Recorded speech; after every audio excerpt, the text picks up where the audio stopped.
All right, hello everyone. My name is Camper, and we are going to be doing Final Fantasy VII PC any percent run. The minimum bits to change the menu colors would be 250. Yes. And also, we are going to be using a really nifty tool created by Brendonius, who's hanging out in the chat, where you as the viewers can change the in-game menu whenever you pretty much want to. We just request that you either donate to Scav's slobs down below. There's also a command ! donate. Or you can donate via bits as long as you use the command properly, which will be ! menu and then either one color or 4 colors. But for now, let's go ahead and start the run. There's a 2-minute cutscene where I can explain some things. And timer will start in 3, 2, 1, go.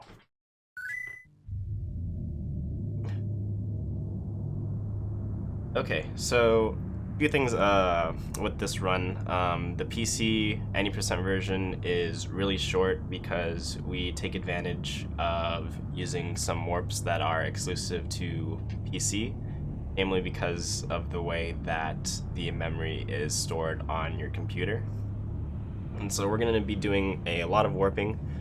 Essentially, the way it's going to go is we're going to be playing out the beginning section, which is Midgar, pretty much as is, and then it will shift over to some warping shenanigans. This should be a link to yes. So any of the colors that are on that link will work for the menu options.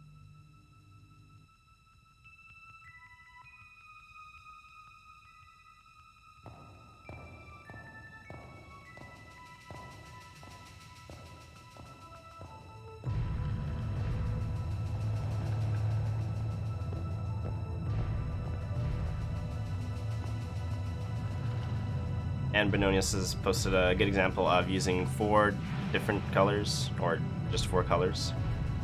But it will only actually change the menu if you do a minimum of 250 bits.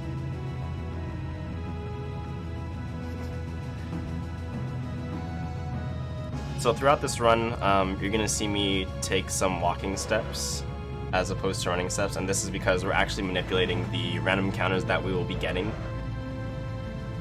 This is to ensure we don't get into nasty encounters that can actually kill the run, and we can pretty much manip most of the encounters that are in dungeon-esque areas, so as long as we're not in the overworld map, we can kind of tell when encounters are going to be.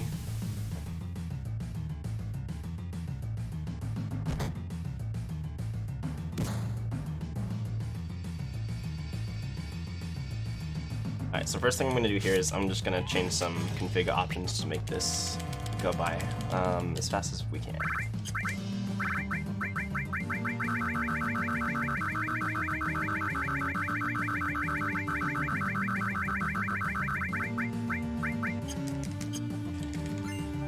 I pick up the potions here because we need them for selling. We need to keep track of our guild because we use a skip pretty early on in the game where we skip a solid like 20 minutes of normal gameplay. And this actually prevents us from getting some items that we would normally sell. So Gil has been rerouted because it's a bit tighter, but it's not terribly bad.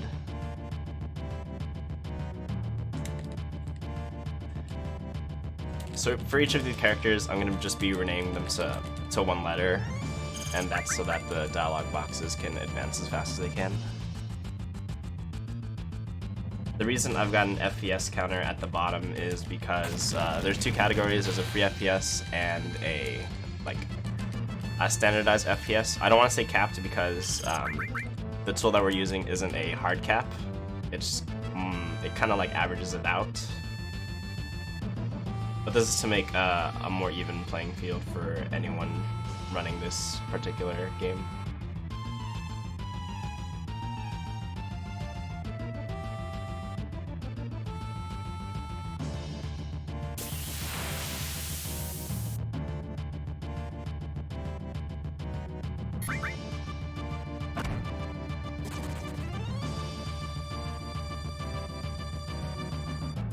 So for pretty much every battle that I can help it, I'm just gonna be running away because we don't really need all the experience that we can get, and it wastes a lot of time.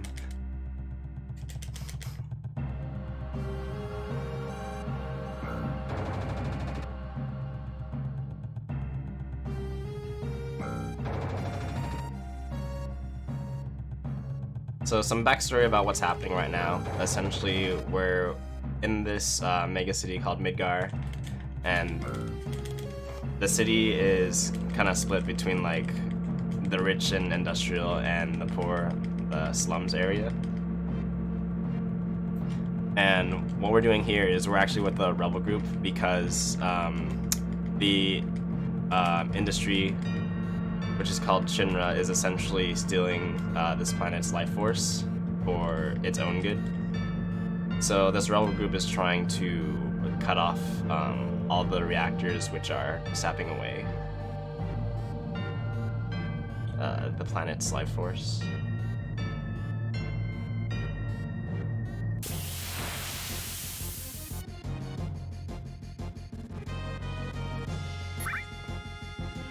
And you'll see me sometimes change my my character's position on the battlefield or have them attack. And this is to give... we have an escape timer, which is randomized upon entering the battle. That's just to give it some more wiggle room so we can escape without taking too much damage.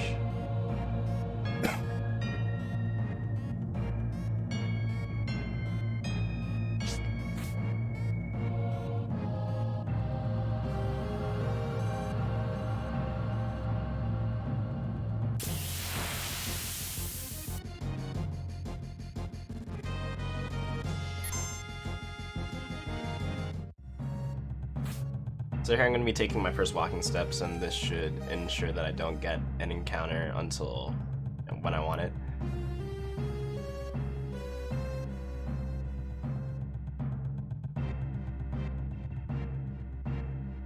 Okay, and coming up is going to be our first boss. I'm actually going to try and change the menu options just so that you can see what it looks like.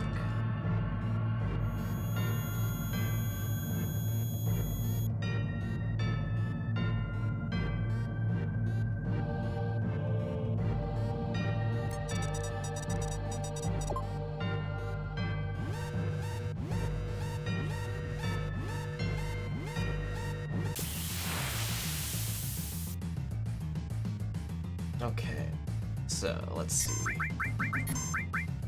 To get an ideal fight, we want to make it so that one of our characters gets a limit break in between turns, because limit breaks in this game are essentially characters' ultimate abilities, and they have priority actions within a battle, so we can sneak in an extra turn if things line up correctly. The one thing I do have to note is I do need Cloud's limit break, which is the one with the large sword. I need his limit break for a later boss.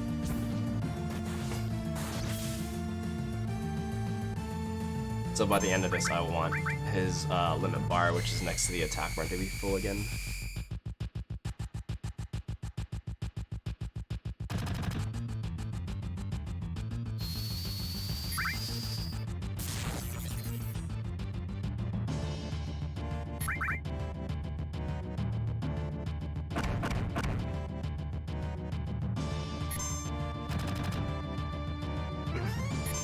Now I could also use Barrett's limit, which is the one that I'm holding right now, but that puts us in a tricky situation if I want to have my limit break back.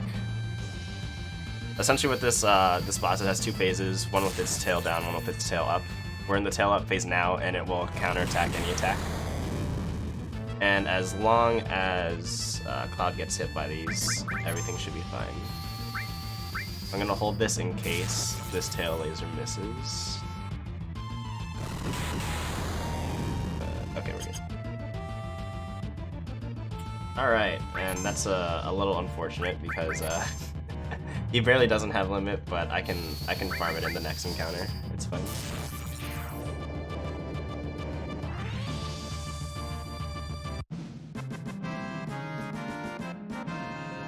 Okay. Yeah, so you can see the menu color changer works with either one color or four colors. Alright. So we're gonna climb up here, we're gonna rescue Jessie because she got stuck for whatever reason. That's fine.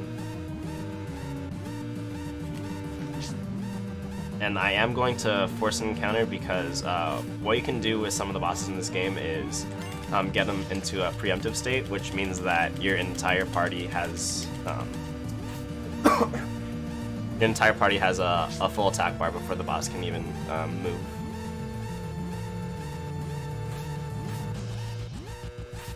So I'm going to be forcing my encounter here. It's to set up the preemptive that I was talking about, but I'm also going to wait a little bit. I need to make sure that Cloud has his limit break, which that should do it.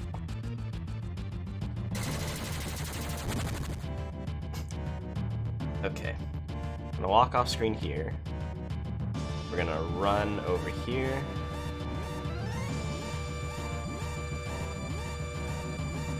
We're gonna walk so we stop. Then we're gonna run here. Up.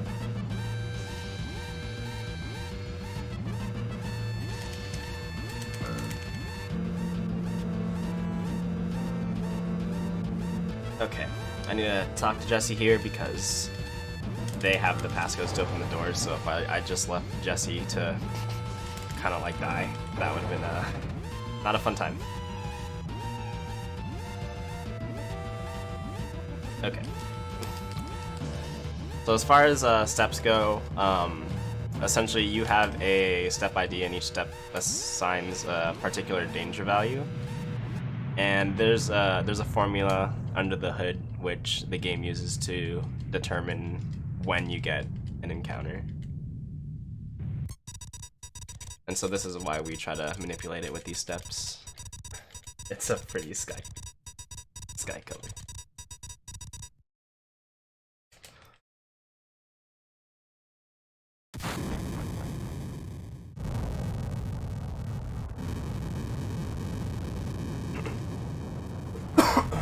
Now there's been some changes to this category that has made it more consistent to get better times.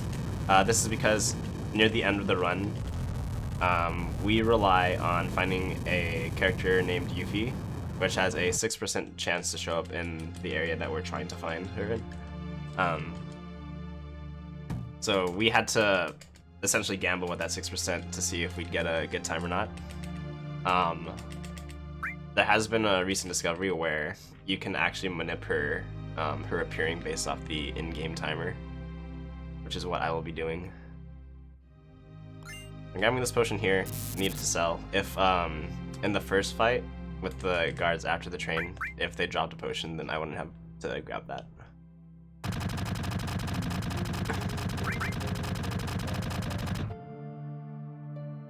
Yeah, it's an amazing tool.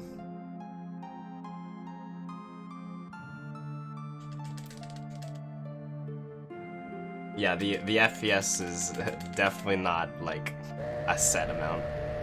It'll change between, you know, FMVs run at 15, menus are at 60, battles are at 15. That's great. Yeah, exactly.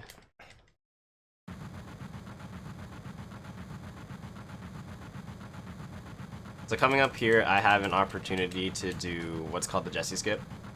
Skips in these games, for the most part, they are triggered when you activate two different events at the same time. So there are some events which cause character paralysis, which means the player can't move or control the character during the state. But if you trigger two events at the same time, then you're free to move about. And we're going to be using this to skip some things. At least I will try here.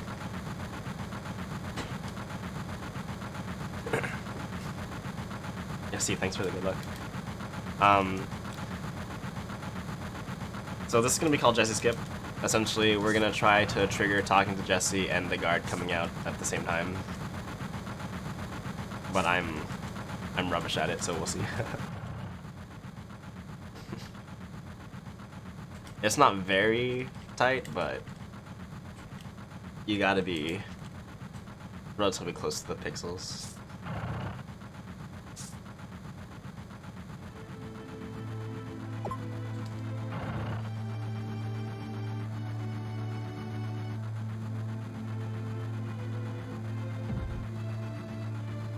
Okay, so what I'm gonna do is I'm gonna run down. I'm gonna try and stop before I trigger the guard that comes out and says, "Hey, you can't go into this cart."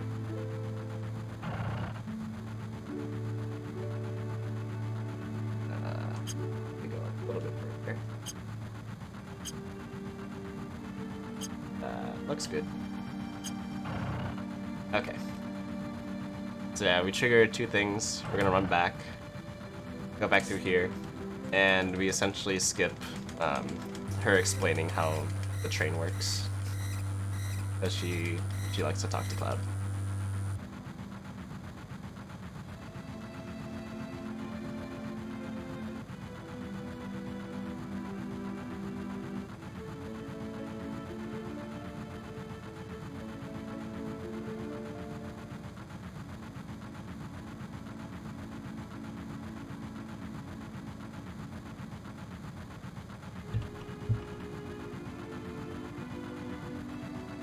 So what we're doing right now is they were able to destroy the reactor, which was their mission. They're going back to their hideout, which is in the slums, where they're gonna regroup and talk about their next mission, which is going to be going to the next reactor.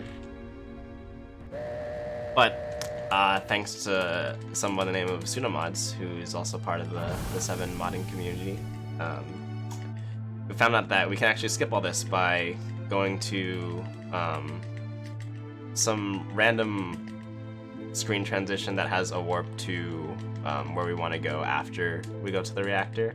It's placed in a random spot because where it places you, there's like no way back from it. Like, it seems like it shouldn't even be there. But that's gonna be coming up in a bit. For now, there's just some story development. We're gonna go through these two screens, and we need to go into where Barrett just ran through that bar. But first, we're actually gonna leave this screen to reset the NPC's positions, and we do this on PC because the loading times after you get this fade out are really fast. So I briefly went to the last screen and then back to this one, and because the fade out to fade in transition was still going, it doesn't need to complete the fade in, so it just went back a screen really fast.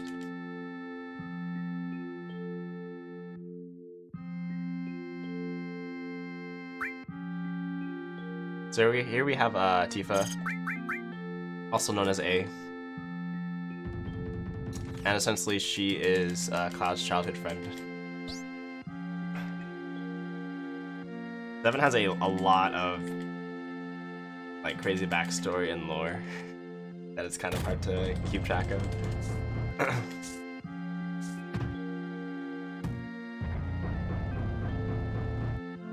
Like, there's a lot of stuff on the surface that's like, okay, yeah, this makes sense, and then you get into the nitty-gritty and like, oh, okay.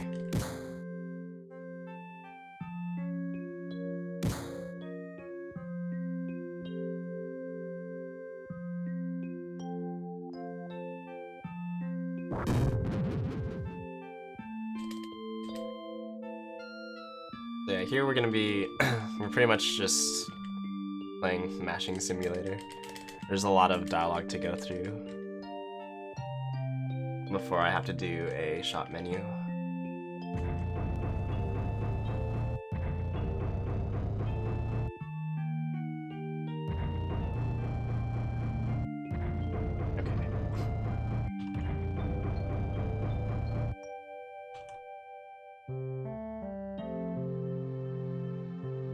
So here Tifa's essentially just trying to persuade Cloud to go on to the next mission with the group. The group's name is Avalanche.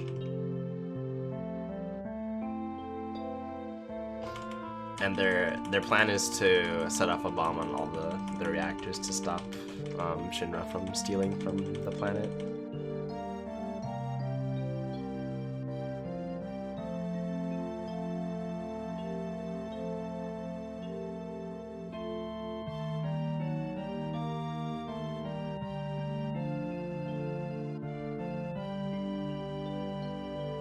I like to point out how large their feet are in comparison to their body models here, and also that Tifa has no kneecaps.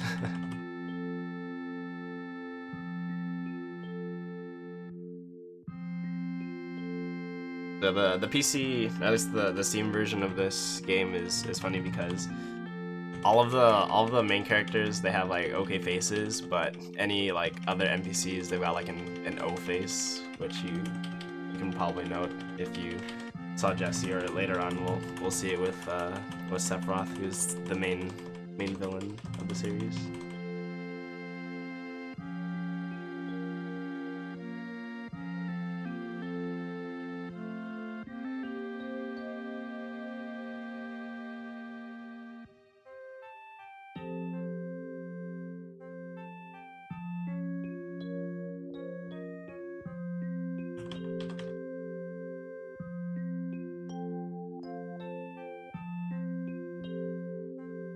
Okay, so coming up, Barrett's gonna be kind enough to give us some gil, which we're gonna be using.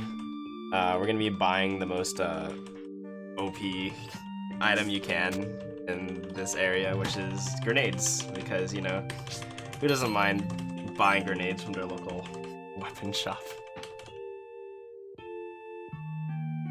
Yes indeed, welcome, Dubs.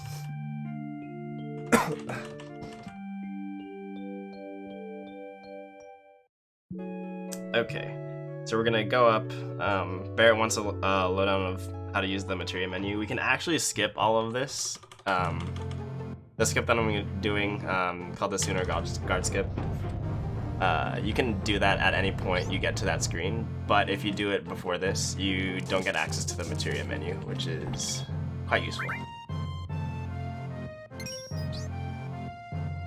So we tell Barrett to basically, nah, you're not gonna know about how to use materia. I already know how to do it.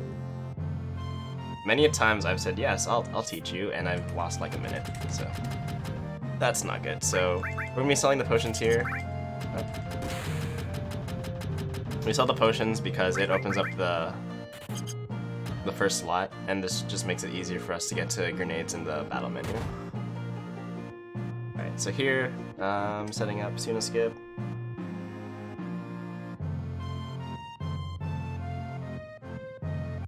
So you essentially clip through the guards there, and you wind up in the playground park area. And we're in the slums. This is where you're supposed to go to after you go to the second reactor. You fight a boss, you meet this girl named Aerith, or Eris. We're gonna go by Aerith because that's what the name actually defaults to if you do the skip. And you can't rename her because you never actually formally meet her. It's just kind of like, okay, we're here now. But essentially, what happened is Tifa,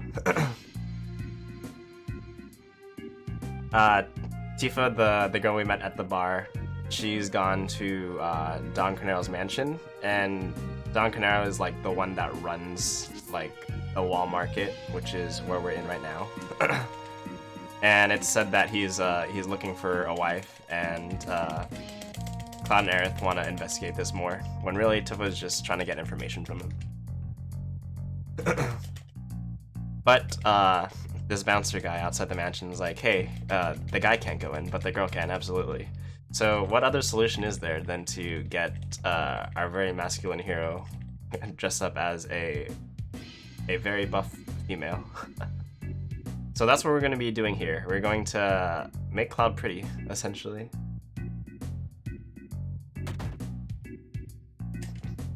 Now, you don't actually have to make him, you know, the prettiest. Like, you'll still be able to go into the mansion and such. But it's a lot faster because if you don't get the correct items, you will have to go through some fights.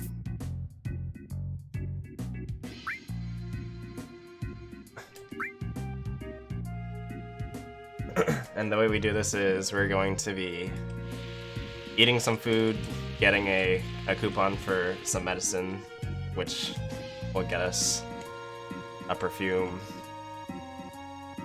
Meanwhile, the guy that we talked to in his shop wants to figure out what the hotel or the inn down here is doing. So he's essentially going to give us another item just for snooping around. We get this digestive because there's a woman who's in need of it, which you'll see later on. You buy the most expensive can of soda here, so that the guy will give you his most expensive, like, crown thing. Okay, so I'm actually gonna do a safety save here because I'm going to be doing something called the bar skip.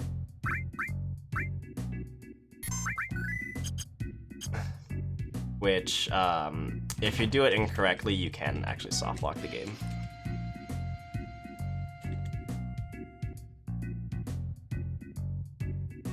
But the bar skip works in a similar manner as the Jesse skip, where we prevent ourselves from getting locked into the state of character paralysis by triggering two different events. So essentially, we're in this clothes shop because Cloud needs a pretty dress, but the clothes owner is in a slump, doesn't know what to do, and the way that we get him out of this slump is we ask him to make a dress for a guy. And he's like, oh, my passion has been reignited. Which, I mean, to each their own. So we're gonna open up that door, talk to this guy. Normally this is where we'd be stuck in that state. Close the door, skip through some dialogue. Reopen the door, we're gonna talk to this person, move back here, spam through more dialogue, and then select over the medicine, and come down here, say soft, shimmers, wait, and boom. So we got the item. Normally there'd be an animation of the woman in the bathroom leaving. But with the way that we did all the dialogue, we could just leave at that moment. So far, what we've got is we've got a tiara, some perfume, and a dress. But Cloud's hair is too spiky and too manly, so we need to get him a wig. And what better place to get a wig than at the gym through a squatting competition? So that's what we're gonna do.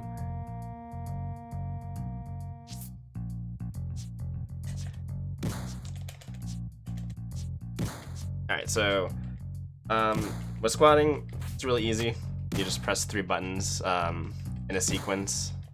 You can't go too fast, otherwise you'll kind of mess up. And Cloud's animation will reset.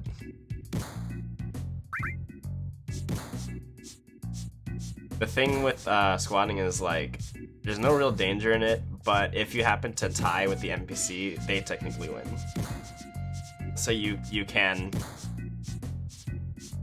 lose a run, even though you have perfect squatting, perfect technique.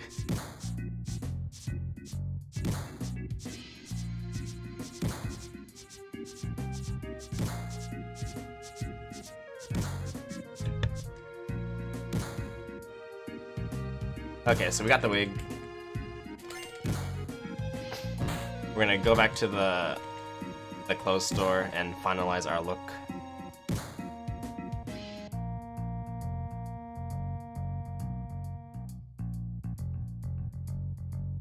Okay. So not only are we getting Cloud pretty, but because we were so kind as to help the clothes owner, they just give Aerith a dress as well. And we don't have to pay for it, which is great. So she's gonna get all prettied up, and then we are going to just carry on.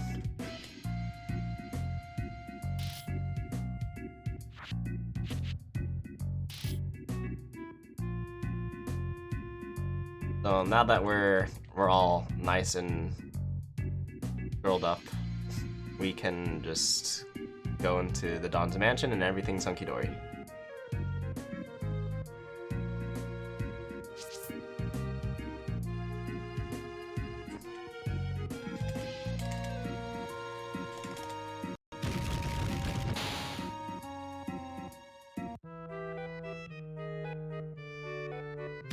Okay.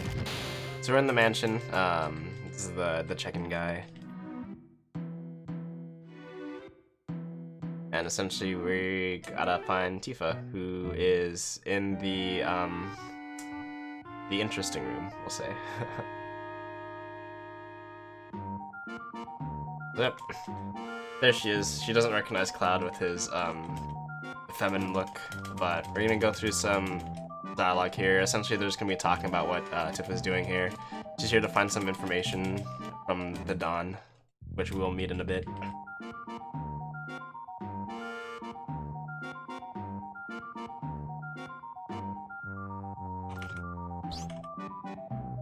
And throughout the game, you can notice kind of like a love triangle between these three characters, which leads to some funny dialogue, which we will skipping, but it's a good time. So, over to the left, there's an Ether Soul for a good amount of gil. So those are great grabs.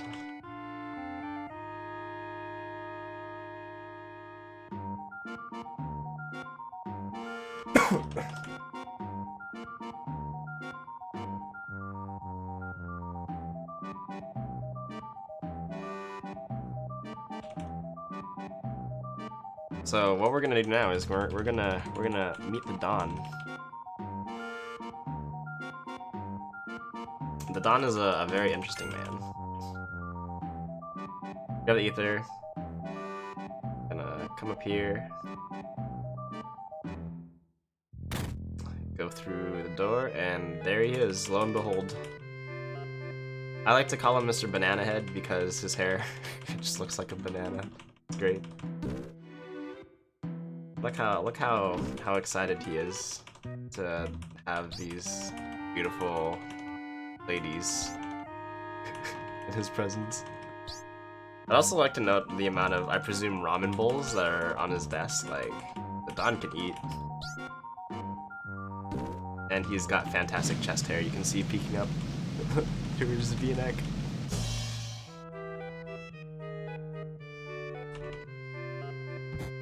Can't wait to see how this gets resolved in a comedic fashion. As all, yep. Pretty much welcome back one. Okay, so there is there's something called there's an item called a hyper behind the Dawn's bed. I don't need to get it, but it's just funny that that's where it is.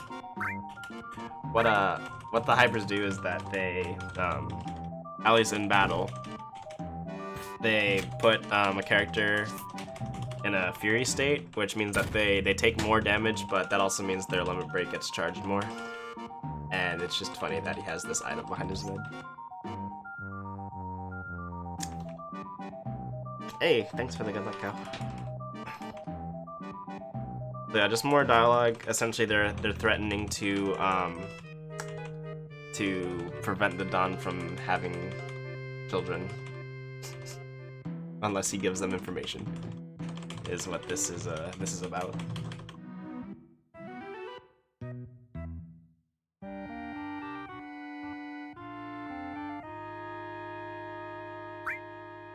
Okay. Female Cloud, best Cloud.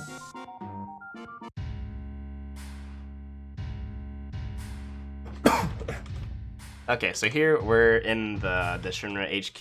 We get some more backstory about the baddies. Essentially, we've got the president and his right-hand man, Heidgar, or however you pronounce this. Reeve's actually a pretty good guy. He's like one of the more like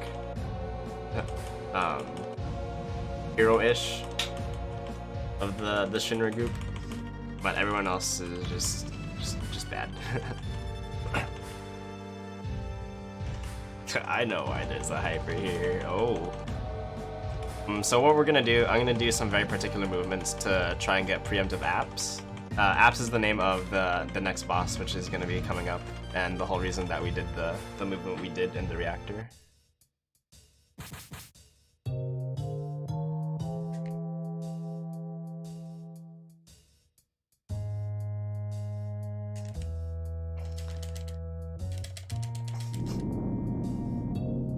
Alright, we'll see if we get this. It doesn't particularly matter, it's just nice. And we did, because our attack bars are full. And he's facing the wrong way.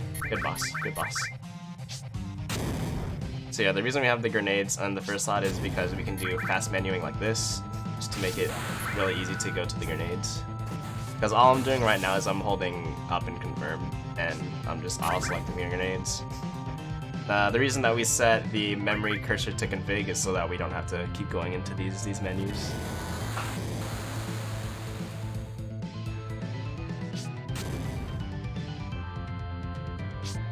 So, this boss fight can go relatively fast to like kind of slow based on the roll of Cloud's limit. He did 480, which should be good enough to skip the second tsunami. Just kidding, I guess it's not. So if he got a better roll, then we wouldn't have to see this animation. But there's also potential that Cloud crits, and that makes that fight go a lot faster. But that's okay. That just means more limit break.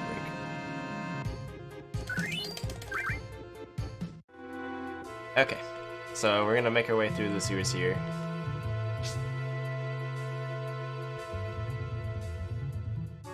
I'm going to get my encounter as I turn this corner, which is going to be 3 turtles. It's just nice to know what you're gonna get when you're gonna get it.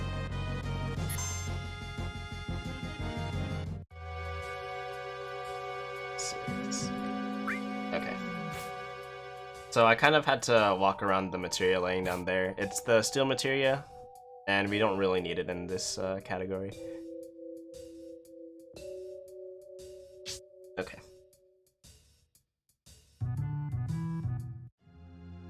So we're here in the train graveyard. It's next to the slums which we were just at.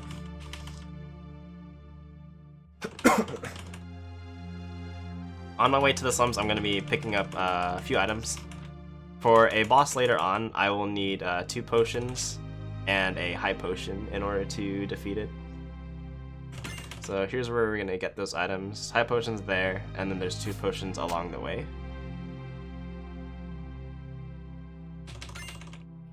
That's potion 1. We're going to go up here.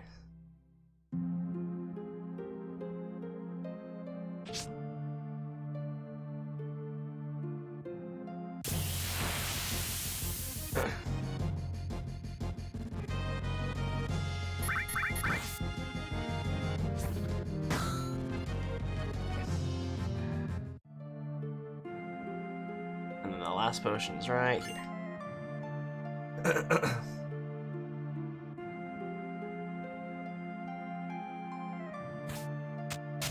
We're gonna move this train.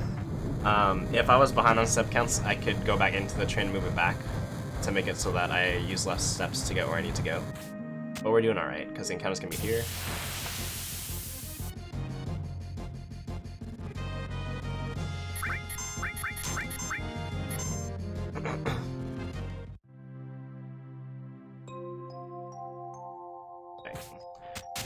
So essentially, this is just a train puzzle. We're setting up the trains to be able to go back to the slums where we did the Suno skip.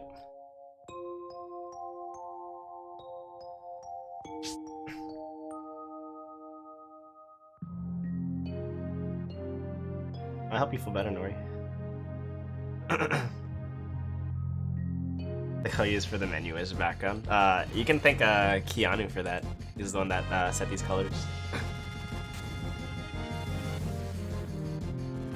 Because you as the viewers can actually set the menu colors if you'd like, with either a donation to a Scav via his Slobs link, or if you donate 250 bits in chat using the correct command, which is ! menu and then a color or 4 colors. You can change it on the fly, and it's an amazing tool created by Brendonius.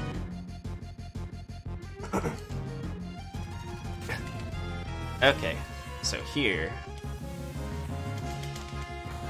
essentially, what Shinra's doing in retaliation to Avalanche blowing up their reactors is they're gonna take out the pillar here and destroy the slums. But first, I need to buy these tranquilizers. Then we're gonna make make our way up.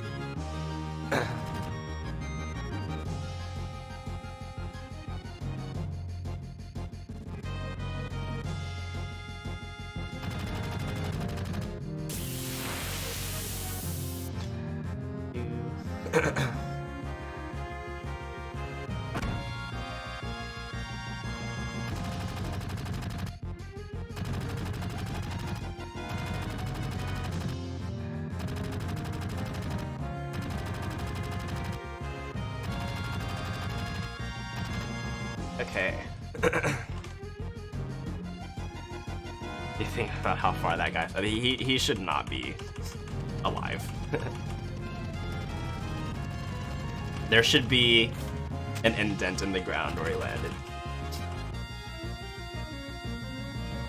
So here's Reno. He's one of the Turks.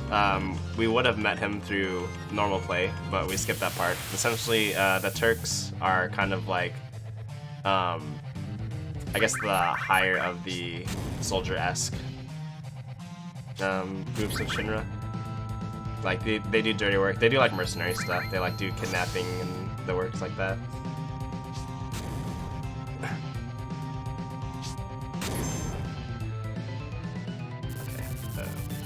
I want to switch their turn order, namely because if Cloud gets limit, I can get a limit off.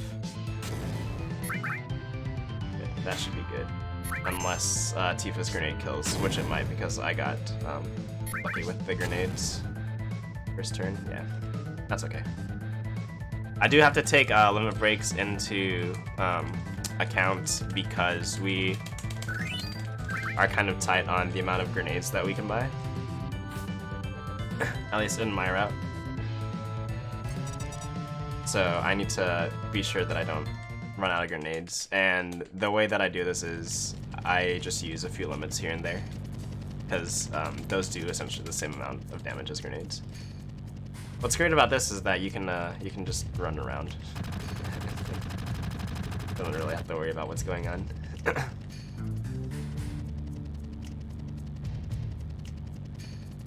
Until Cloud has to talk, and then you can go back.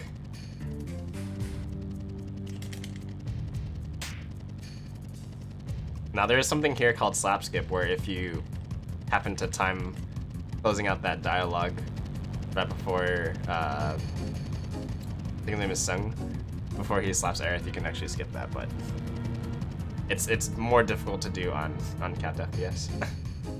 Another fun thing you can do is, if you talk to Barrett here,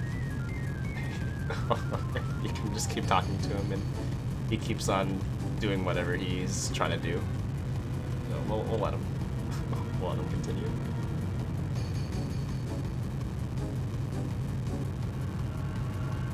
And now the group narrowly escapes via this conveniently placed wire. And there goes the pillar, which is essentially going to collapse the upper level on top of the bottom level. And there goes the slums. This area right here, this is the bar that we were just at. And it's gone.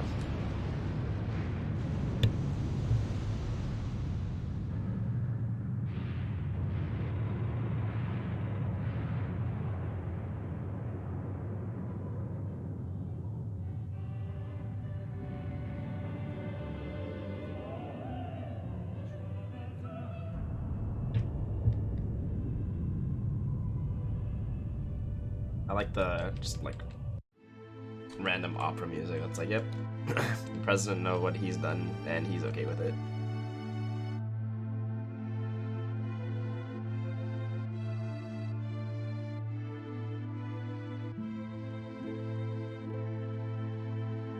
So here, we're just checking out the wreckage. The poor playground was not really destroyed, just messed up. We're going to go to Aerith's house, which, via the plotline, Cloud has already been to, because that's where he kind of got the lowdown of who she is and such. Essentially, Aerith is a Cetra, and they are the people that are apparently one with the Earth, or this planet, and can lead people to the Promised Land, which has like infinite resources, which is the reason that the Turks were assigned to kidnap her.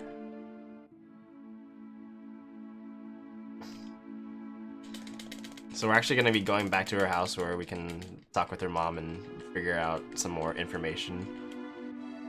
But we're also going to take a slight detour and go into the garden that's right next to the house, because I can grab an ether there, which is good for Gil. Can't change the main color because I can't share or donate. Sounds like you need a sub account, Scav.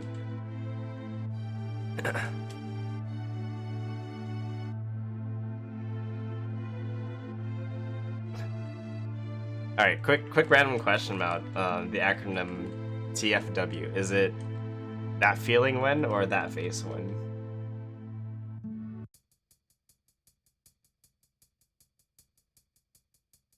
Or is it like interchangeable?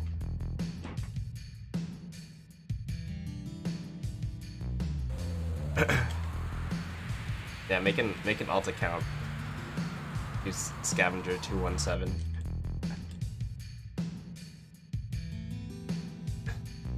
Okay, so we're gonna get an encounter here. It's gonna be with this house thingy. But we can run away because it's a side attack.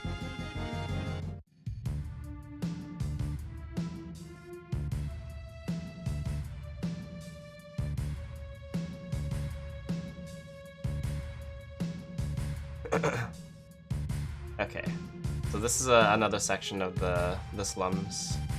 And then there's this nice peaceful house out here with the garden. Grab the ether so we can sell it.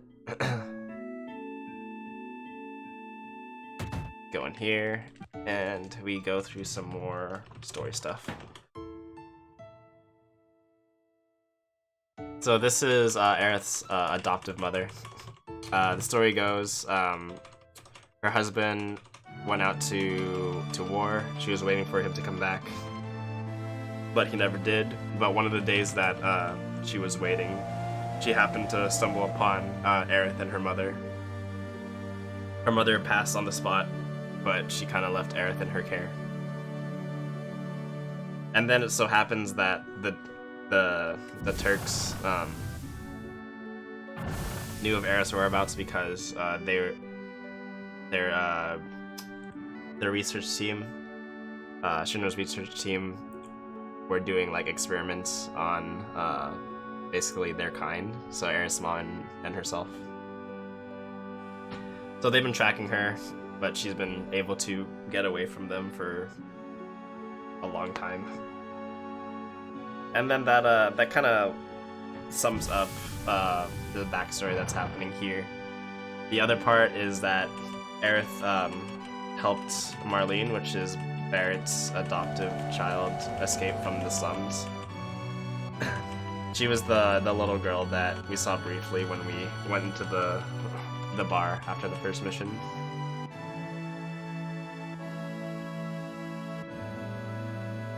So yeah, there's little Aerith and her mom.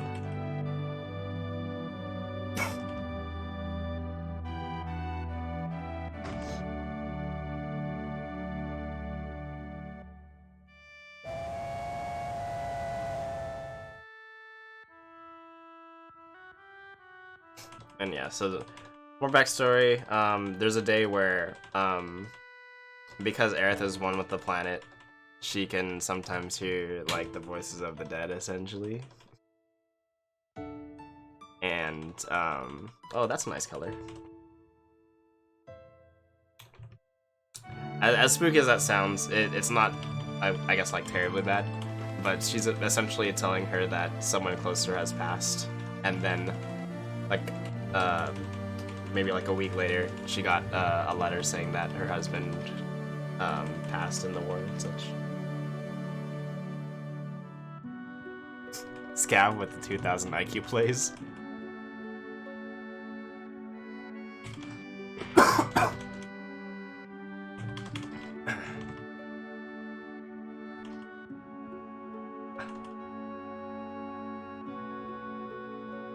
So yeah, she pretty much just summed that up for the group. Bear wants to check on Marlene. He gets scolded by the mom for leaving Marlene out by herself. Which is funny because they actually left, you know, a kid to tend to a bar. It's like, alright. That kid's going places.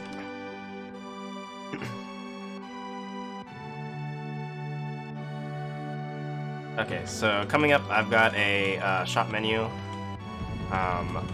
I'm going to essentially sell everything but my grenades, my potions, and my ethers. They're not my ethers, my potions and high potions. And I'm going to be buying the last bit of grenades that I'll need. That's a nice menu indeed. Okay. We're gonna go here, up here.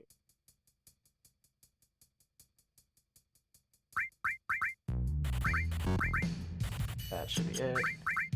Now we're gonna buy 46. Yep. I need to have 300 gil so I can get some batteries, which are required to go to the next part. I'm gonna go up here, and then we get into an encounter here, which is gonna be the house again, but it's not a side attack, so I can't escape right away. This animation is probably the longest that it has, but it uses it most of the time, so like, okay, here we go again.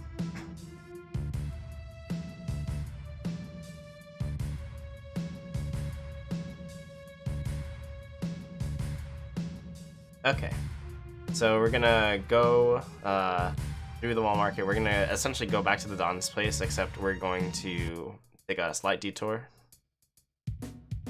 First, we're gonna pick up the batteries, which we will need. But through the detour, we're actually gonna be able to climb up and make our way to the Shinra mansion. The Shinra HQ, rather.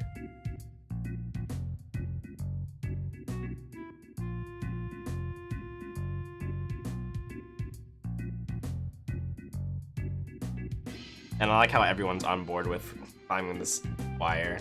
And it's not really like a puzzle to go through this. It's fairly linear. But essentially, you need to place a battery to make it so this propeller moves, which is a path. Alright, coming up, I'm going to do a menu in preparation for an upcoming fight. I'm going to be setting the attack bar to wait, and this is so that we can manipulate enemy attack bars. So the two different ATBs that we're using is active and wait. Active means that everyone's attack bar gradually fills up no matter what's going on. ATB wait means that everyone's attack bar will stay still as long as you're in a menu in battle. And that includes the enemies, so we're gonna try and use this to mitigate the amount of attacks the enemies get on us. There's only a couple of fights where I use ATB wait. It's gonna be this next one, which isn't a boss fight, but it's a forced fight.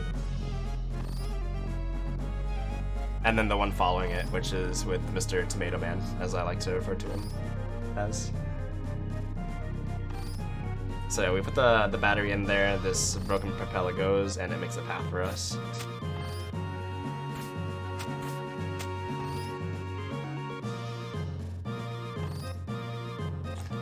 Put the battery in here so we can make a bridge.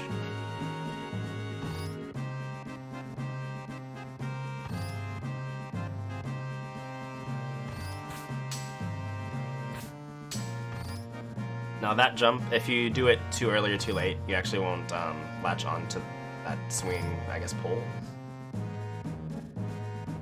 So you gotta time it, but it's not very precise. Like there's some leeway, which is nice.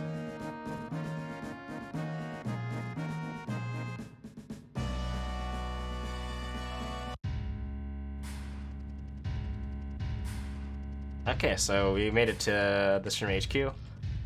We have two options here. We could either break in to the front door and do fights, or we can take the stairs, which is long, monotonous, and, you know, as speedrunners, we want to go fast, so we're clearly going to take the stairs.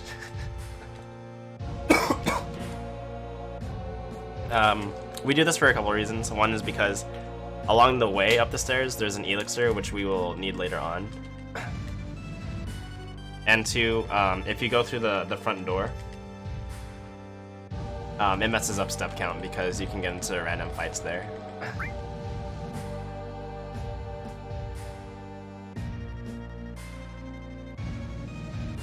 That jump trolled me on my first playthroughs. Absolutely. I'm there with you. It was like so confusing. Like if you don't know, you're just like, but I'm doing it differently. Why isn't it working? So yeah, we're gonna be here for a bit. I hope you guys don't mind staring at this for a little bit. I promise you it'll take you a step in the right direction. That's all I got.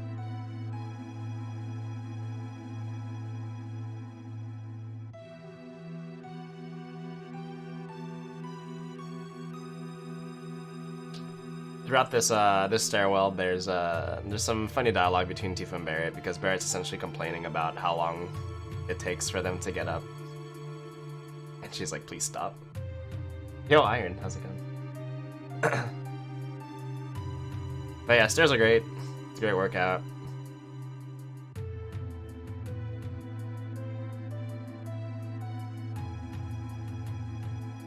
I think there's like 5 to 6 screens of this. And you get the elixir and the halfway point, which I think is the next set. But essentially, we're climbing. I think the total is like 65 stairs or 65 floors.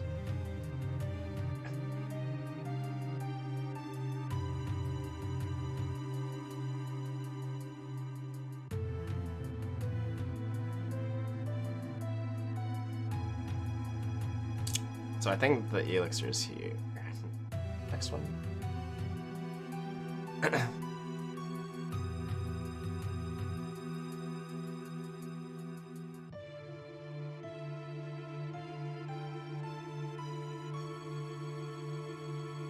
Show McSully.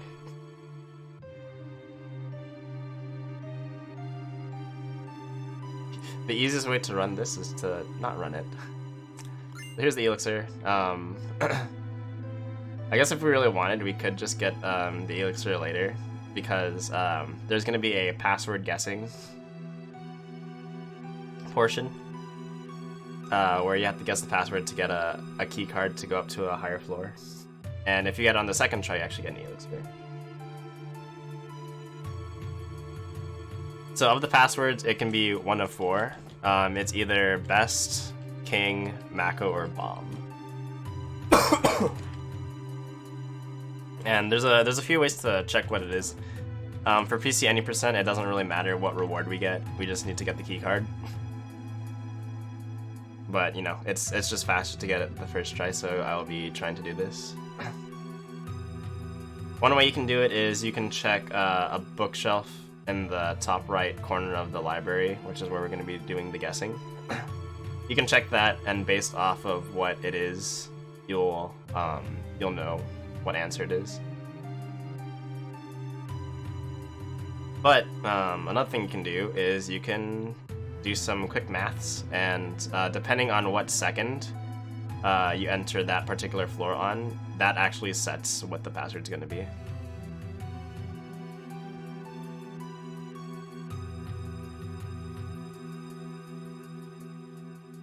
So I think there's only one more set of stairs. You'll know you're on the last set when the dialogue between Tifa and Barrett stop, which it seems like it's this.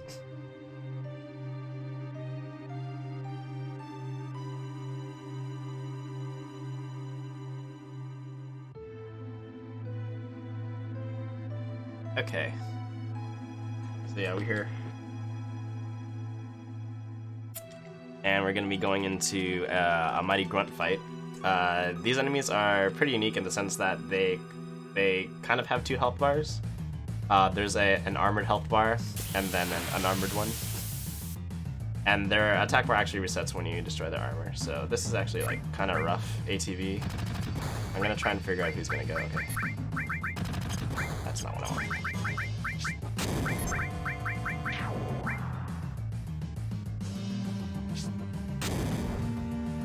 So yeah, when their armor breaks, their ATB also resets.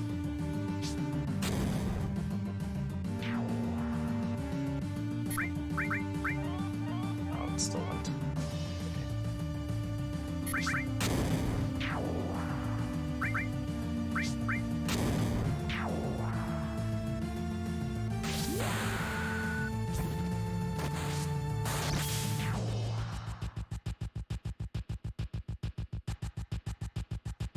Okay, we'll see what they drop. I got a tranquilizer here, which is nice. That means I don't have to buy one later.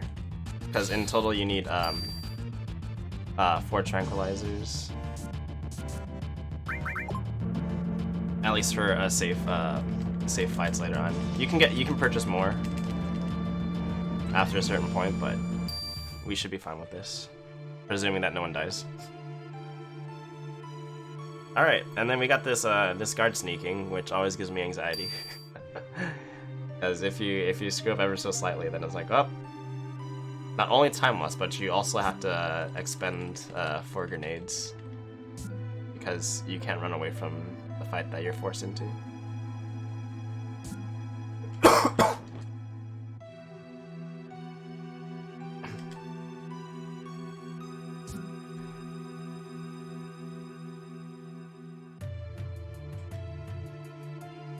Okay.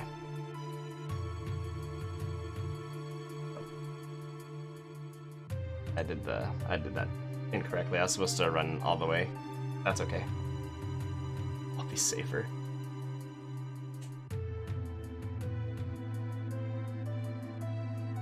I was like, something feels weird about stopping halfway, and it's like, yep.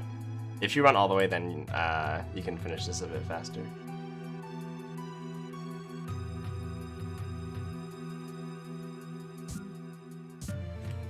But marathon, right? Oh, look at those colors. Alright, so we talked to this guy. He gives us a key card because he's unsuspecting. Employer of the month.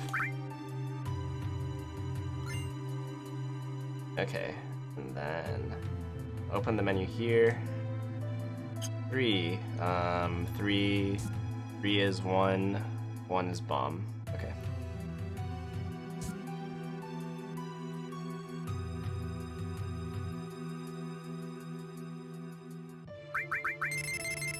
So the way you do that there is you take the seconds from the in-game timer, you divide it by 4, and then the remainder will give you what the answer is going to be. So in that example, the time was at 33. The remainder would have been 1. And that lines up with bomb. I'm going to set the config to active here so I can escape these next 2 encounters a bit faster. And by that I mean, if your attack bar is set on wait, then your escape, I guess your escape timer also gets set to, it also pauses if the attack bar is on wait.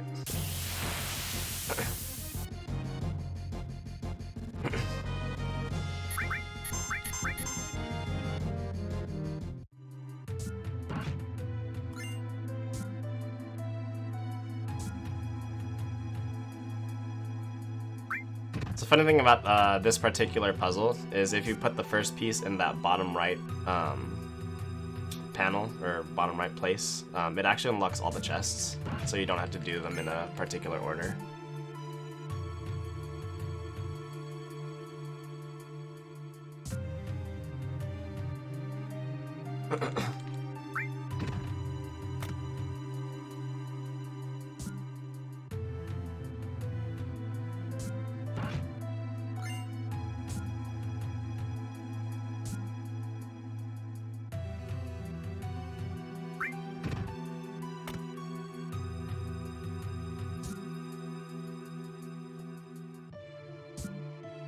Alright, I should get my last encounter here.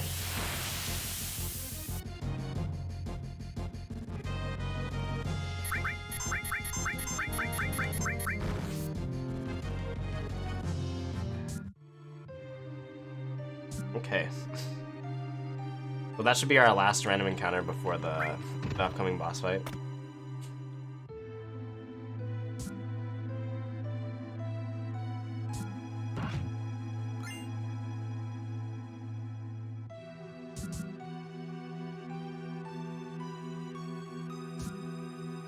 Now I'm gonna be doing something very particular here.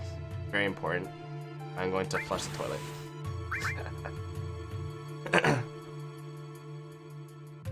PC specific skips. So there's warping, which is PC only, but as far as like the skips, like doing Cena skip and Jesse and bar skip, those are all native to all the platforms.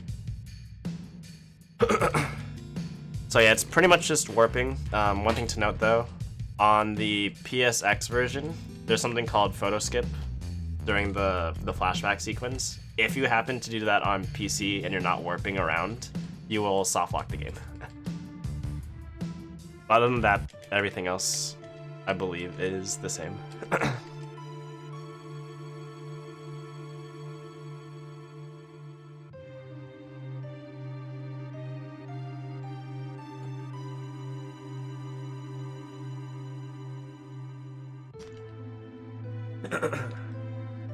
So here they're talking about what to do with Aerith, basically.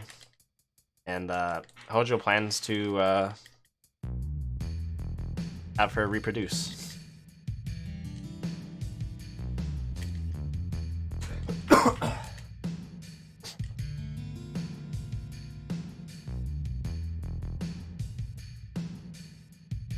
Okay, so here I'm also going to set the config back to wait for the upcoming boss.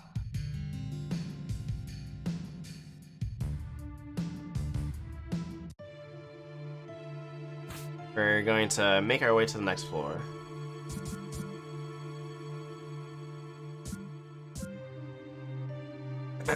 And funny thing about the next floor, Hojo actually unlocks the door for us, so we can get through, because we don't actually have the key card.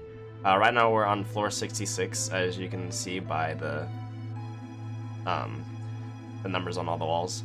We actually don't have the key card for this floor, but Hojo unlocks this door for us, as he's a kind soul. As long as you don't save and exit, this door remains unlocked. So you don't have to grab the keycard from his assistant after the next boss fight to go through this door.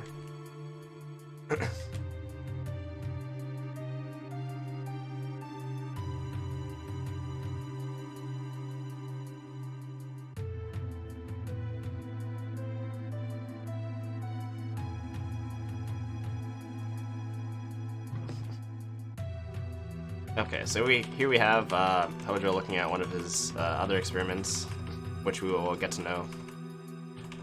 He's labeled Red 13, but his actual name is Nanaki, and honestly, he's probably one of my favorite characters. At least his section in the game is a very, very nice section, in my opinion. Unfortunately, we're skipping that in this, but that's okay.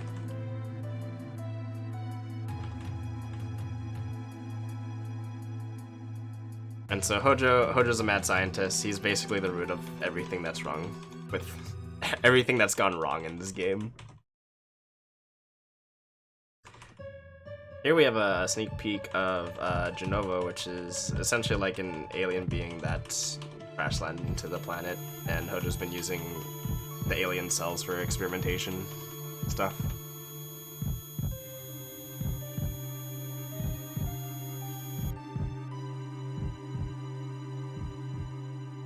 Alright, on my way up, I'm also going to be grabbing the poison materia, which is in a chest conveniently placed to the right a bit. I'm going to be needing this for a boss later on, but I'm gonna go ahead and grab it now.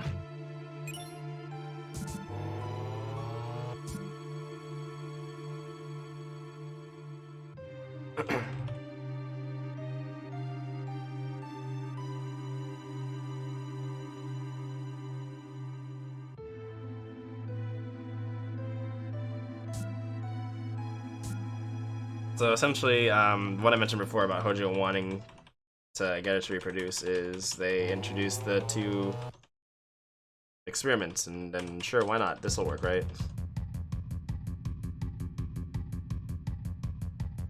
But we're not gonna let these shenanigans happen.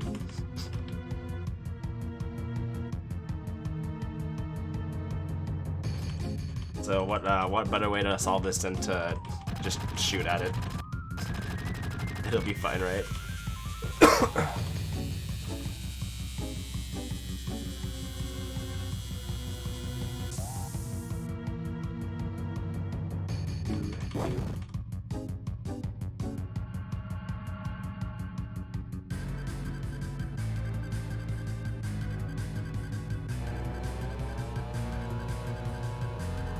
Okay, now here, Hojo's setting up another one of his experiments. This is Mr. Tomato Man, which I had mentioned earlier.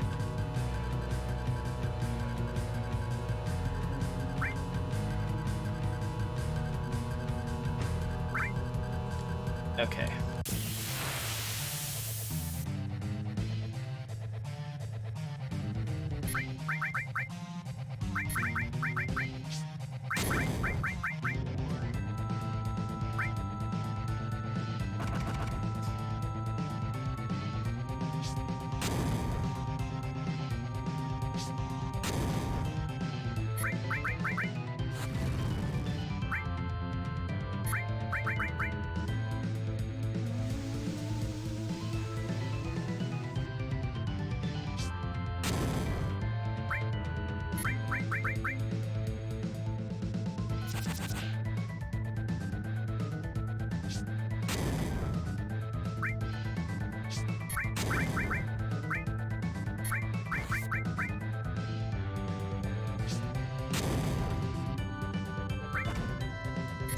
Okay, I think Cloud's Grenade should do it.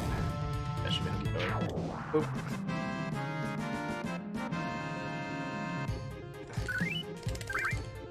Okay.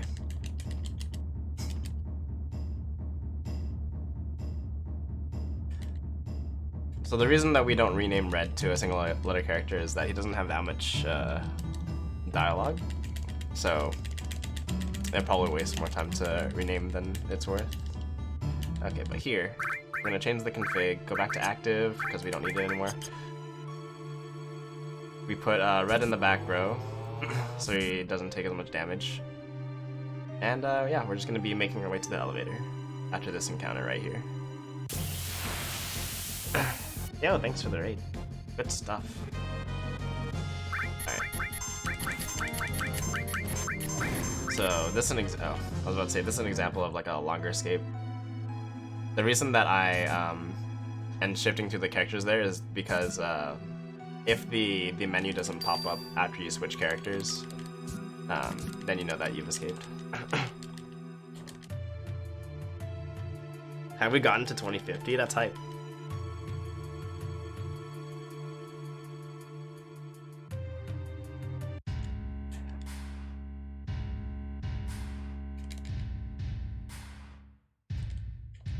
Next stop 3000, right? So here the Turks have captured our group. We have a small meeting with the president, who basically tells us his plan to use Aerith to find this promised land. And then we get put in jail.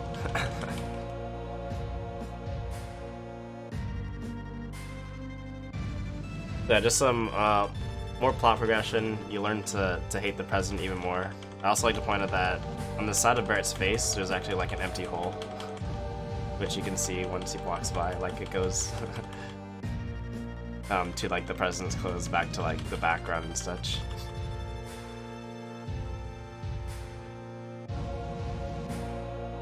I wonder how they handled quote unquote locking up Red.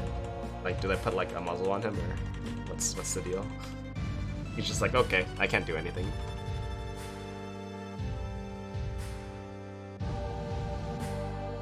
Alright, so during the sequence, we can actually check up on all of the other party members, but in order to advance the story, we just need to check in on Aerith.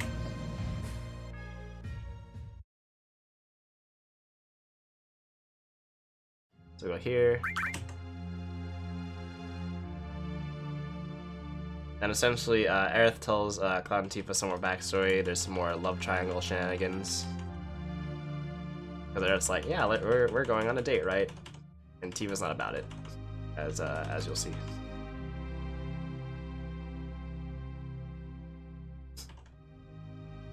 She said the D word.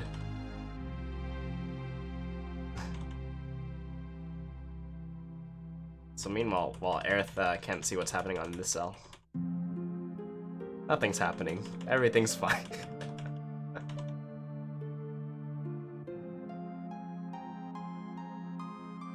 They've actually become one. Okay. So after Aerith's next dialogue, we're gonna be put into a sequence where Cloud just goes to sleep.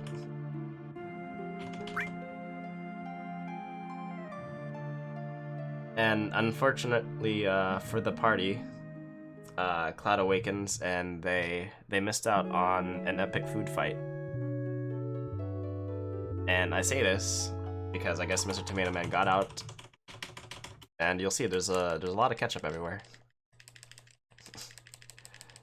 once we get out of this initial screen. So we check up on the guard because it's like, okay, why is the door open?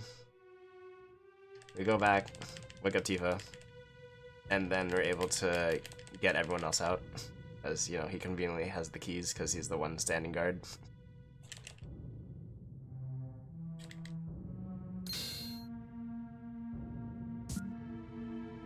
Okay, so we got Barret and Red.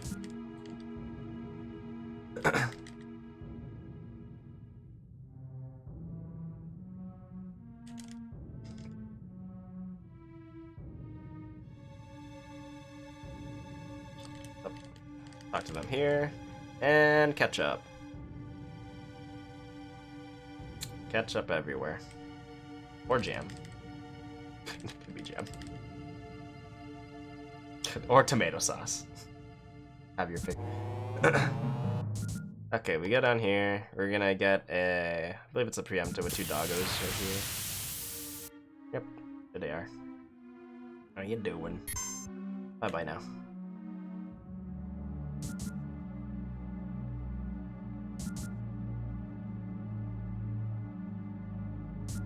So now we go check up on the president who's having a kebab right now. He's like, hey, who didn't invite us to this food fight? Yep, there he is. Taking a nice nap.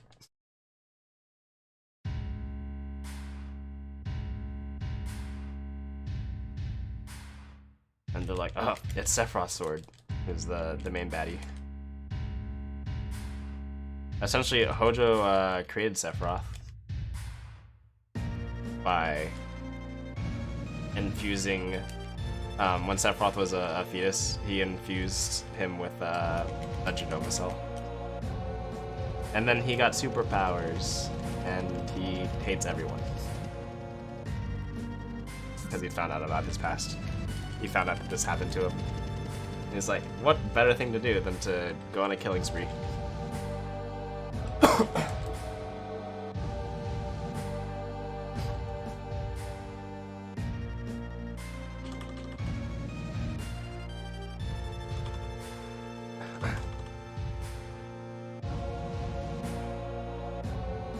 So this is Rufus.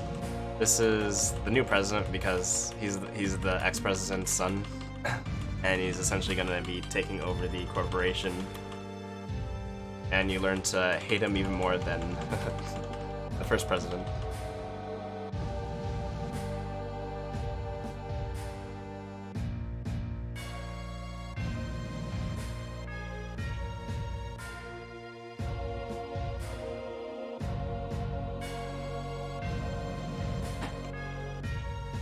Okay, so we're gonna go through these elevator fights.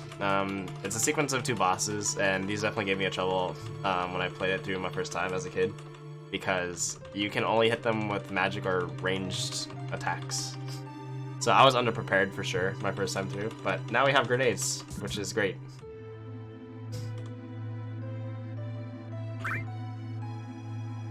Alright, gonna go down here, encounter is gonna happen here. That's pretty good. Still gonna misery for some marshmallows too. Oh, they better keep it.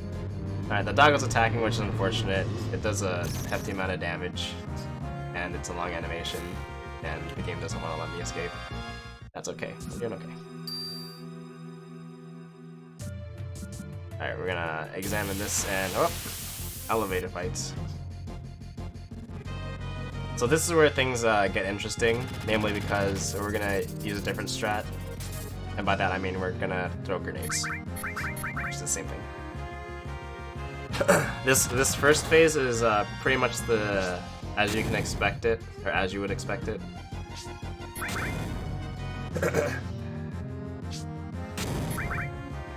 It's just grenades. The second phase is where things get interesting, and that's because that boss can actually put characters to sleep, which messes up, you know, how much damage that we've done.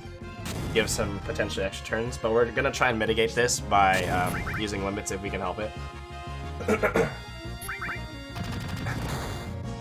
So if I have the turn set up correctly, we should kill this first boss on Barrett's attack, or on Barrett's grenade.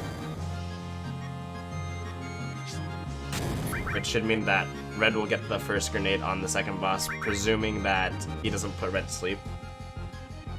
And after Red tosses his grenade, I can have him use a limit break immediately after, which puts us in a good position.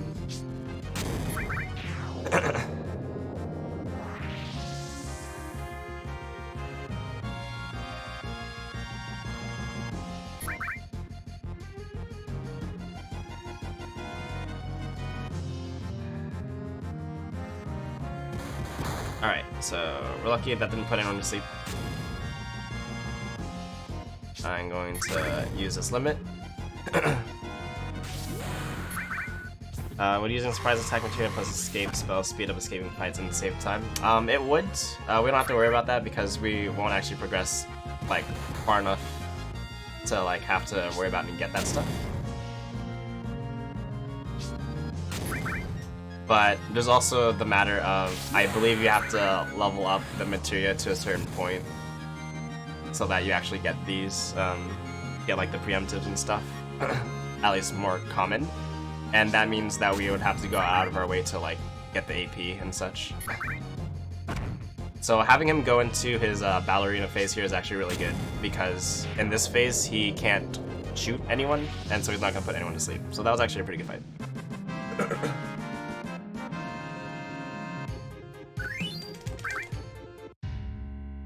So here we have a solo fight with, well, I say solo, but Rufus brought his pet dog, which you can clearly see right now. But it's gonna play out the same, just grenades.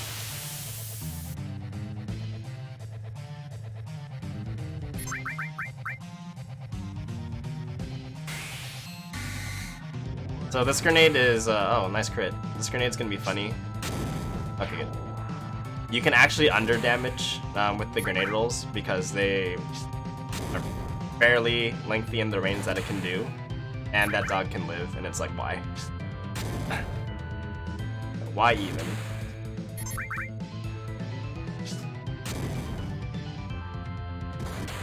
Alright, this last grenade should do it.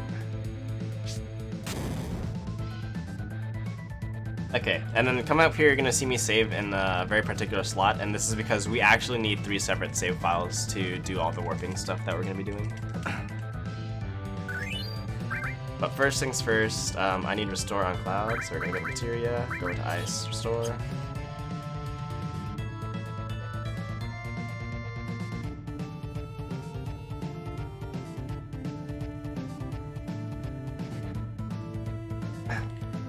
And here's a fun glitch. If you mash confirm right here, Aerith will like examine the elevator as she's coming out. Normally you're stopped here and you can't go any further, but if you have that dialogue up, you can actually leave, and we save out here. So I'm gonna check a few things. Aerith's attack, where is it? 31. Okay, so you're going to need ice. We're gonna give you poison. We're going to reset your limit, and that should be good.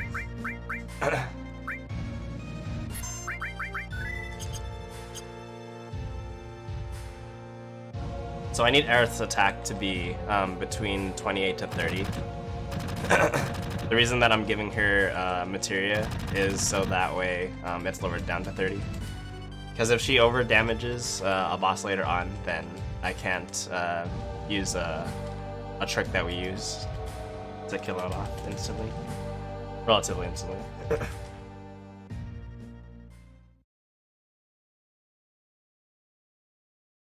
Okay, and we've got this this fun cutscene. Some pop culture stuff. If anyone here has seen the new John Wick movie, this particular minigame, I feel like is displayed in that movie. If you haven't, then don't worry about it.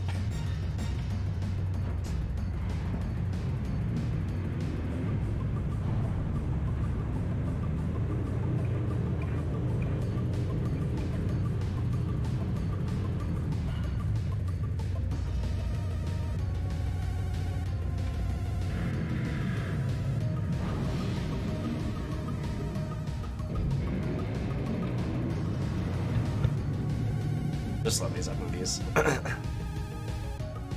So about this this bike scene, the amount of damage that Cloud and the rest of the party take will reflect in the next boss fight. So we want to try to mitigate that. The way we do this is that we hope for red motorcycles like that one and that one, because they won't go past Cloud as long as he's swinging his sword. It's unfortunate that the orange bike took out the red one, but we are good actually. I thought that too, yeah. So yeah, this is it. We're all good. As long as I'm continuing to swing his sword, i.e. Cloud has his windshield wiper going, then we don't have to worry about it.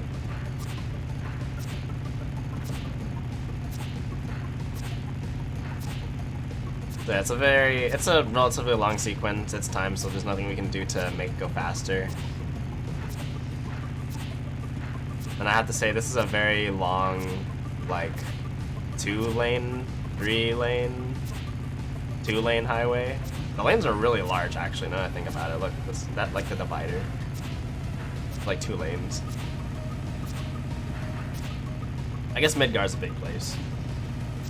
Yeah, definitely good red bike RNG. It was like a total of what, like, it was the first 2 reds, then an orange, and then 2 reds. Actually quite good. I've had it where I don't get all 3 red bikes and it's just a mess. So it's good that this happens. I think there's 3 different bikes. There's a red, an orange, and a blue one.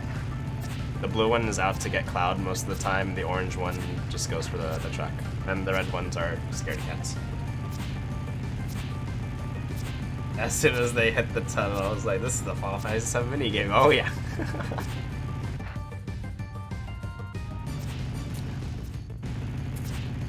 I'm trying my best not to like do spoilers, but just remember this mini game if you plan on watching the new movie.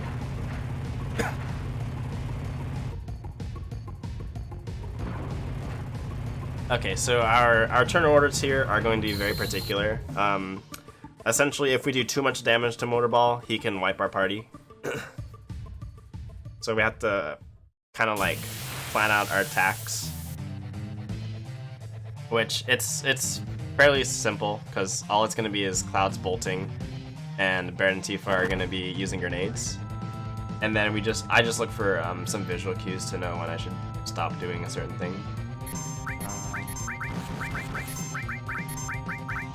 So this fight can go either slow, average, or fast. Right now it looks like it could be average. He always opens up with 2 rounds of arm attack. However, arm attack can either hit once or twice. So we hit Barret twice. If he hits twice here, then it's considered a slow one. Yep. A fast one is where he just does arm attack once. But it doesn't really matter. We shouldn't worry. We shouldn't have to worry about dying or anything, presuming that I do. He's right. So he's gonna crouch down here. And essentially, I'm just going to be keeping these inputs going, Cloud bolting, the other 2 grenading, until he does his ram attack, which should be after the, like, 1.5 rounds.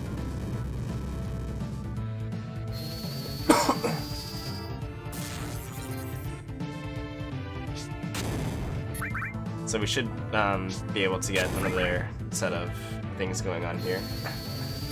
Cloud's going to bolt, someone's going to grenade, and then he's gonna ram here, and that's when I know I need to stop grenading and wait. So I'm waiting on purpose here. He's gonna like stand back up, and that's when I can do the last inputs, and this should be the motorball fight. If I had thrown like one more grenade before he got into this phase, then he would open up with another twin burner, which would definitely kill Cloud and Barret with the health that they're at right now, and then maybe, well, I don't think it would kill Tifa, but we don't want that. Not good. Alright, so that was Midgar.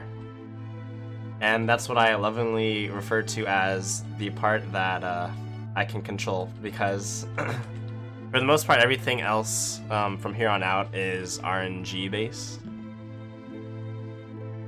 The first bit is going to be if we get a world map encounter, but the second bit is if we get trolled by Life 2, which I'll explain in a bit. But first, I'm going to be doing Barret Skip, which is the same concept. We're going to evade character paralysis by activating 2 events. It's talking to Barret and then having the the trigger where the party would leave to the world map, because you're supposed to select your party members here. Oh, with this, we just go through some dialog boxes and exit. Alright, we're out of Midgar. We need to make our way to Calm, because that's where we're supposed to meet the other party members, because they essentially leave. The lucky rolling fire. Alright, so we got an encounter here, which is considered unlucky. But that's okay. Okay, I need to make a save here. That's going to go in the second slot.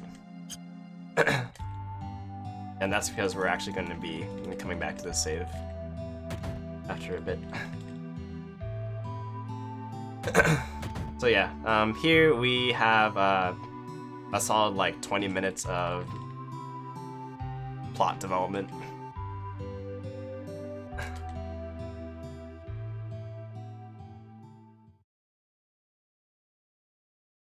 So they're trying to figure out more about Cloud's past and stuff, and what he knows about Sephiroth, and he goes through, quote-unquote, his memories about what he recalls.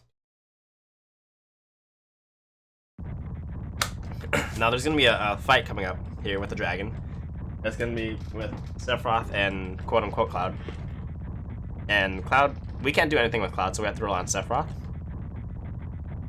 The dragon can either attack Sephiroth for 0 damage or kill off Cloud with whatever attack it uses. And Sephiroth, at that point, if Cloud is dead, can choose to either attack the dragon and be nice, or use a spell called Life 2 on Cloud, which will revive him. So he's trying to be a good guy, Sephiroth, but it literally does nothing for him.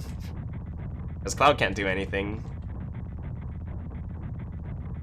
And essentially, as long as Cloud is dead, there's a potential for him to using Life 2. So you can get stuck in a cycle where he just Life 2s repeatedly. I think the most I've personally gotten is 4 of the spell casts. And I'm like, why? So yep, here's Mr. Dragon. I'm surprised that Sephiroth outsped him. That was kind of like a rough ATB. So if he attacked Sephiroth here, I wouldn't have to worry about anything. Oh, here we go. Gotta showcase that Life 2. It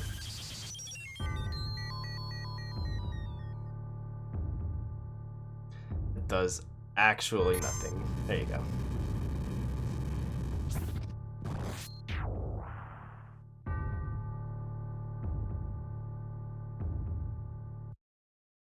So 1 Life 2, not bad, but not great. But there's not a thing I can do. So the rest of this is going to be pretty much as intended. Just gonna be mashing through mashing through a lot of dialogue. I'm pretty sure that my steps are okay. If you're too far ahead on steps, or if you're behind, you can get an encounter later on. And typically it's unfortunate because it's a preemptive encounter, and Sephiroth will just cast a spell to wipe all the enemies, which is fine. But it just wastes time if you can just skip the encounter altogether by being on step count.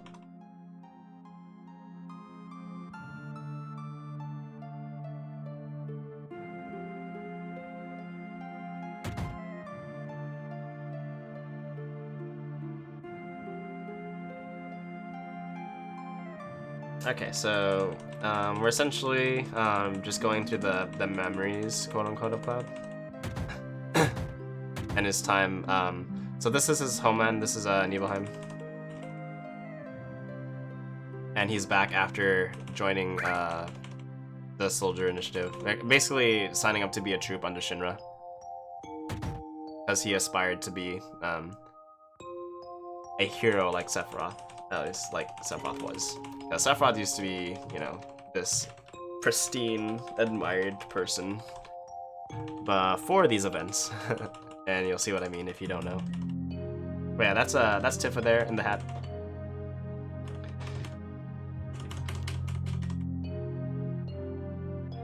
And she's going to be their guide to the reactor, which they have on the mountain.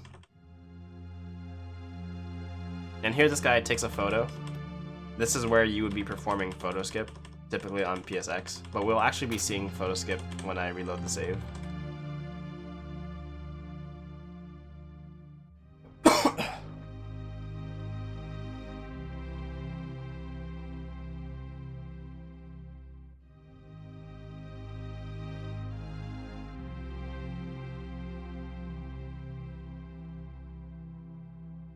So yeah, that's a very interesting bridge that they got going on there. Like, I wonder how they set that up. Alright, we're gonna talk to Tifa here.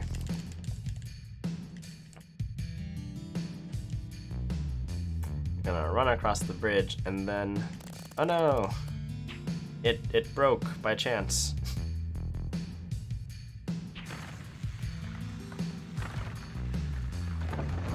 I can't imagine the repair job. It's like, okay, how do we get to that end now?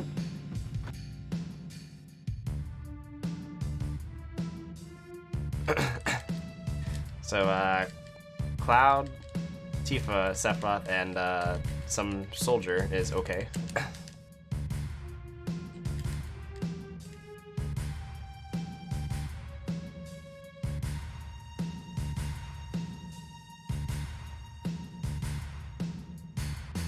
We go into this cave. Here's where I'll figure out if I'm like okay on steps. I'm almost certain that I'm good, but if not, then I would get an encounter here. But it looks like we're good.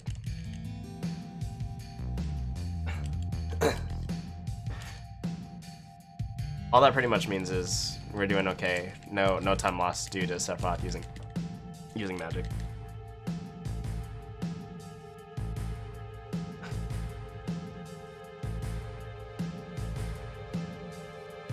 So here Cloud gets a lowdown on how materia is created and such.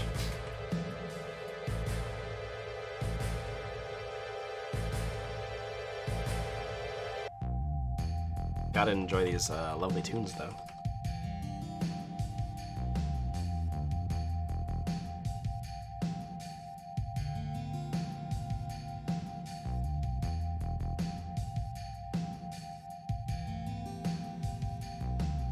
Now the movement on the next screen is so awkward because the place that you're supposed to go is like upright and then like a step to the left, which is like, why would they do this?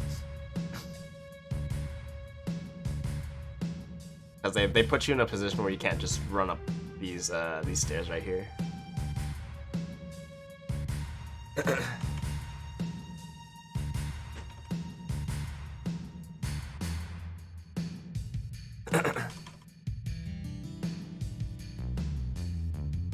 So yeah, what I could do is I could actually come back to this screen and then go back into the reactor to reset Sephiroth's position, but I also am using steps because you can get random encounters here. So I might trigger the encounter accidentally. So I'm not gonna do that. We're just gonna go.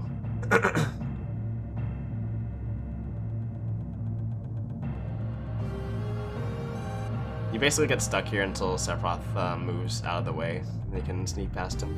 And then all of a sudden he's ahead of you again.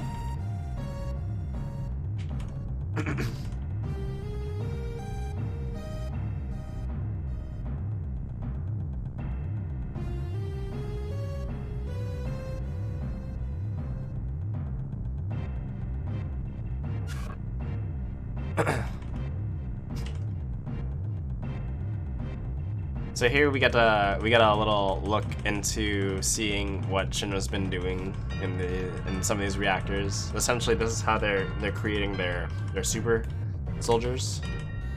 They're just infusing people with the Mako that they're stealing from the planet. And we got Mr. Smiley here.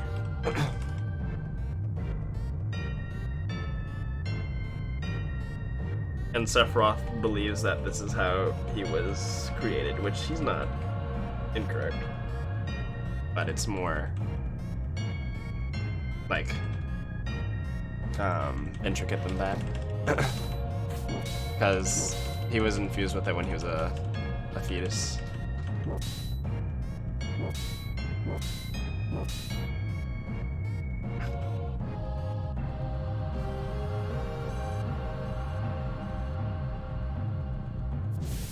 Okay.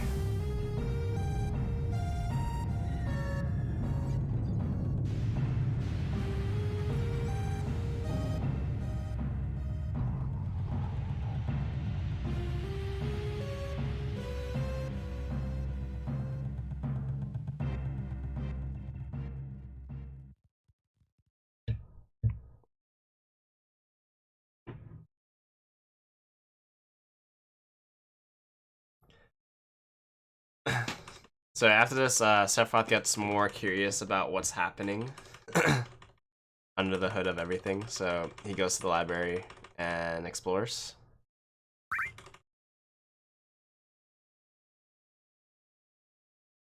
And we gotta go check up on him because he hasn't left this underground library in a few days.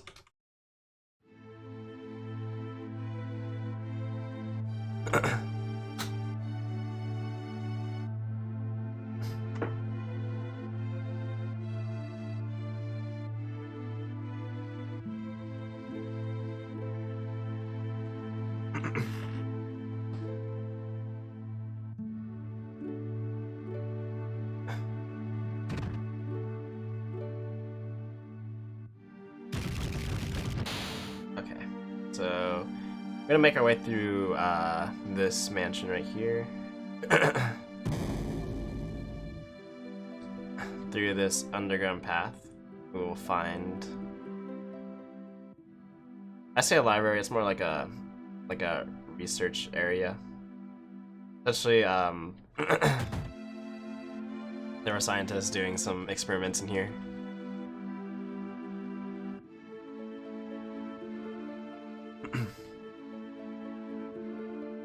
And Sephiroth is just reading all of the notes that they took. And this is where he believes he found out more about his past. So he's under the impression that Genova, which is the alien creature that landed on the planet, is actually one of the ancients, which is what Aerith is. And this is not correct.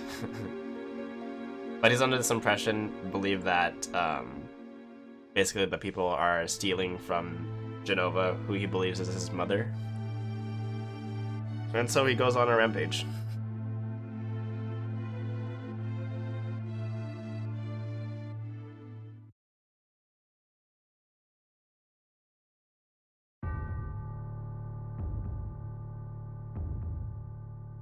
So we gotta go check up on Sephiroth again. And then here we kind of see, or start seeing, how his sanity has kind of like fell off the table.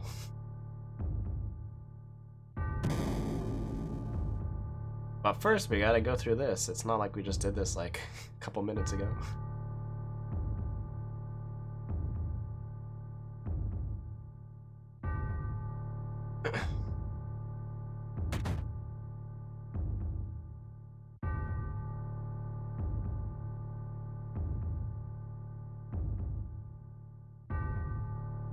Or Sephiroth indeed.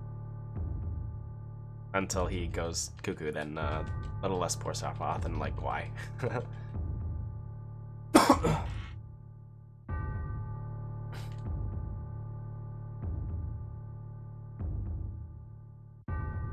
So here he's essentially explaining his findings to Cloud. And he's like, yep, I was created.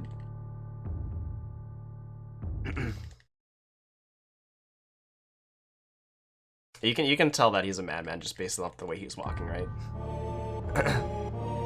Those odd steps. He's walking with a purpose. It's not a good purpose.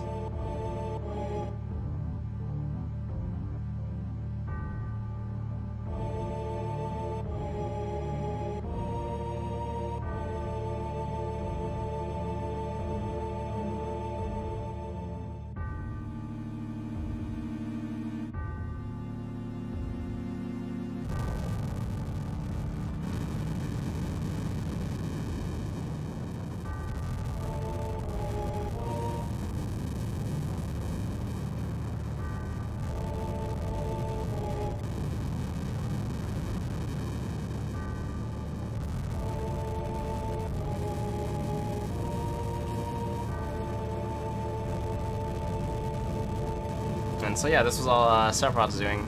He essentially burned down Nibelheim, Cloud's hometown, slaughtered all the people here. This is indeed the PC version. This is the Steam version.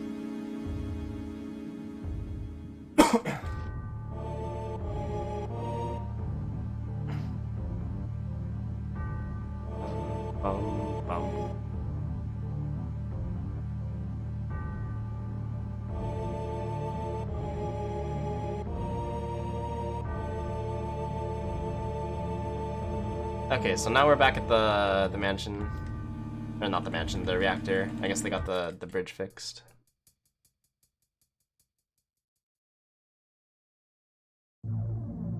We go through this path again. Climb down this conveniently placed chain as no one can be helped to, I don't know, make a ladder or something.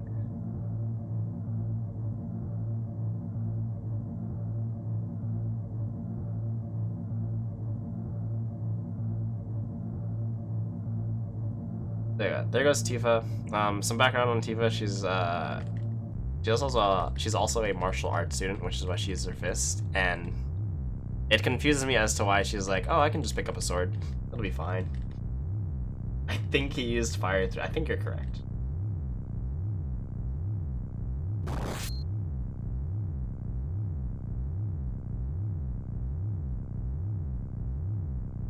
Oh yeah, F's in chat for Tifa.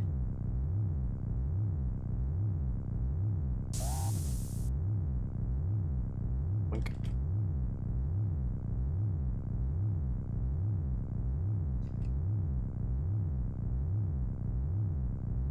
Yeah, I don't exactly know what she expected. Rushing someone who actually uses this sword, his own sword. Oop.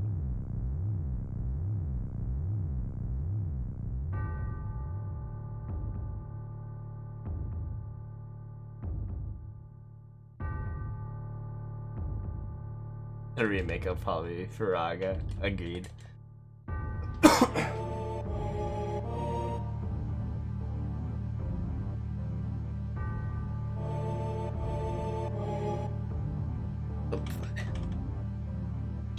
So yeah, we got Cloud confronting Sephiroth, and yeah, we had a great time.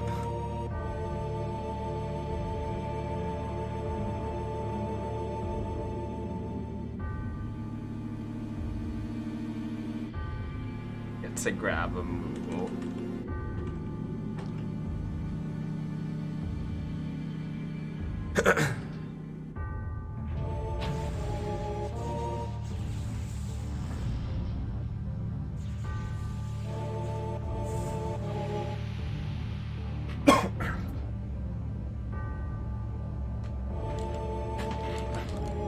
Okay, so what I'm gonna be doing, I'm gonna make a safety save once I'm outside of comm. This is namely because around the outskirts, there's an enemy called a thief, and he can actually steal like either the potions, the elixir, or the high potion that I actually need.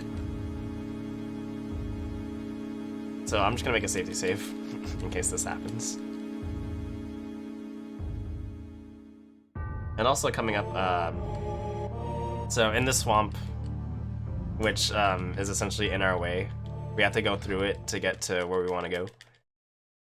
There's a large snake, And under normal circumstances, you're basically told, hey, you gotta pay up this guy who owns a ranch that's like literally right next to the swamp. You gotta use one of his, or you gotta tame a chocobo to ride it across. But we don't have time for that. So what we're gonna do is we're going to lure the snake into bumping into a side of the mountain, and then put him in a corner.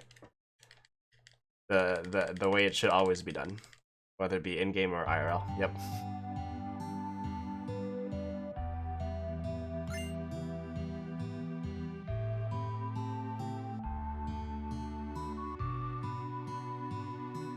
Here.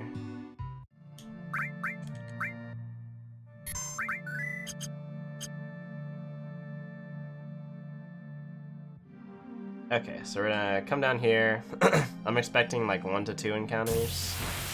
Probably 2. Oh, this is fun. I can't escape this because it's a pincer. As long as this guy doesn't steal anything that I need, it's fine. Stealing. Stole a potion, but I should get the potion back after killing him off. Oh, I didn't kill him off. Wait. I thought the bolt would kill him. Yeah. Yeah, pincers are great. I'll just double check real quick before I go mad. Yeah, we're good. Yeah, getting a pincer is not fun. Getting a pincer with a thief, also not fun. Yeah. But that's okay, we got the potion back. So there's a Zolom. I want to get an encounter here because it'll reset the Zolom's position. Zolom is a snake. I'm gonna go here. Gonna look for it. It's over there. Why is it over there? Stop that. Stop that. Stop that. Okay. That works. Oh. So if you actually menu right when this trigger, or right when this scene triggers, you can skip it. But that's okay.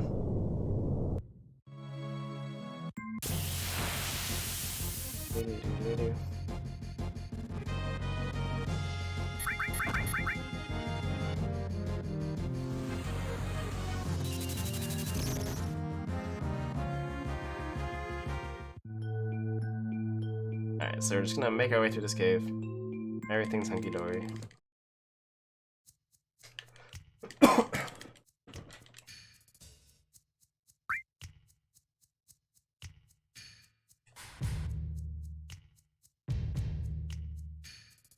Oh, I didn't even read this. Something maintain the material system faithfully. Okay, have to rebalance the game a bit so it isn't, yeah. Like leveling up by using it, getting some kind of like points. And then being able to like pair them up. I agree. Because honestly the material system is really cool.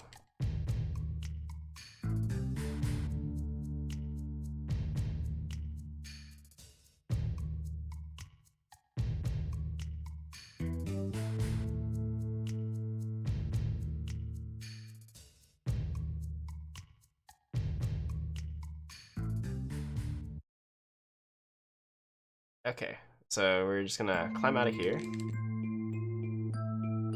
Go over here. And we're gonna make a save. And we're actually going to reset. And this is so that we can load the second save. Wait for a bit for it to come back up on stream. So our second save. This is a save that I made right before starting all the flashback stuff. Don't worry, we don't have to sit through it all over again. We just have to go through like the first, maybe like third. Essentially, we're gonna see Mr. Dragon again.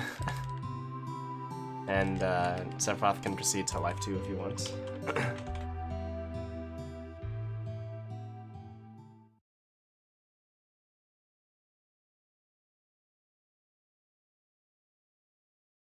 Nori is the real MVP.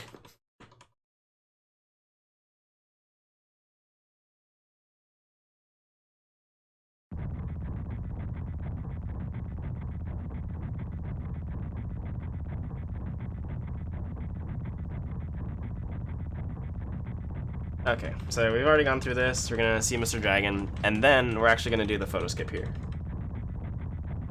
Now, like I said, if you do it through like a casual play in like PC and you continue on to a certain point, it will soft lock. We're just not gonna do that. Soft locking is not fun. Run.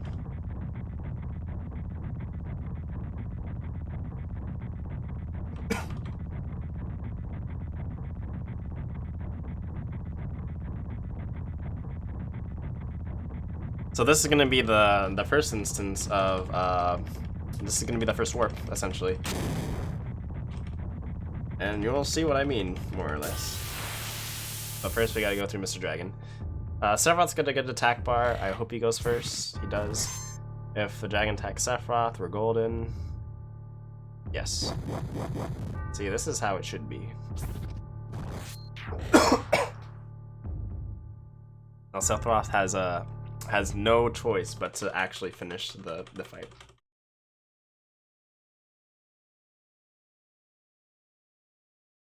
Is that FFZ? Okay, good. I'm gonna need that. That's an awesome soft lock emote.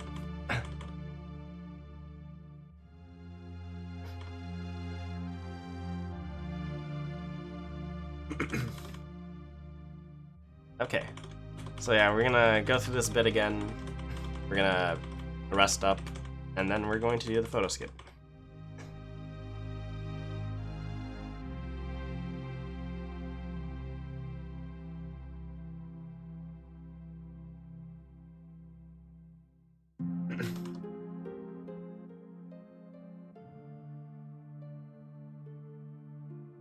Too bad only the red dragon is scary. The red dragon makes me sad. Oh yeah, it's an awesome emote. Red dragon and Demon's Gate. Fun times.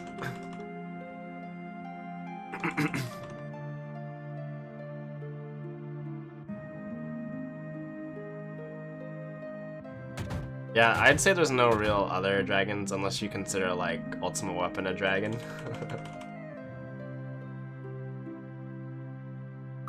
But even then, it's not that bad. So you can level up good spots if you want. Alright, so here we'll be setting up picture skip. The way it works is if you stray off too far, Sephiroth will call you out on it. But we will also be talking to this guy here. Uh-oh. Yeah. I got in a weird spot there. Sephiroth wasn't gonna play nice, apparently.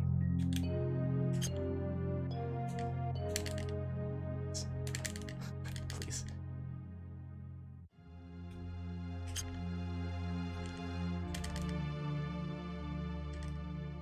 Wow. You want Sephiroth? Let's do... Really? No? I need Sephiroth to say like, hey, stay over here, and talk to this guy at the same time. Which doesn't seem to... Oh, now you just talk and... Okay.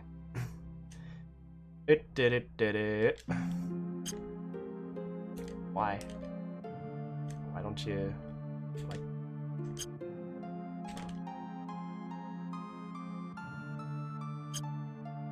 There we go. When the dialogue box gets weird like that, that's when you know you've got it. Okay.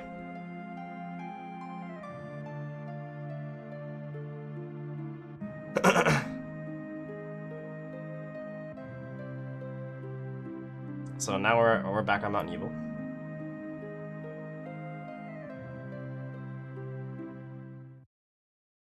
Dragon enemies are actually spooky. Damage sponges with heaps of damage. Yeah, nice. Okay. So we're gonna run down here. We're gonna run for a little bit. We need to hope we don't get a very particular encounter. Namely because we can game over, but we need to set up something. So I'm gonna be here. Uh-oh.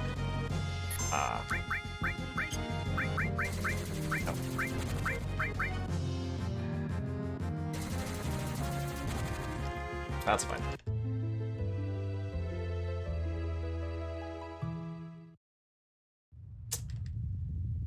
Well, that's awkward. Except not really, because so this is gonna be the first instance of warping in this version.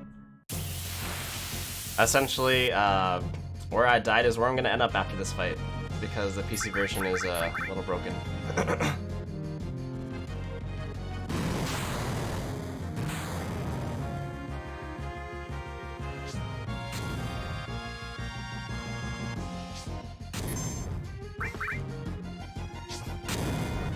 So yeah, here you'd expect the victory screen, but I'm actually going to be back to where I was in that last file.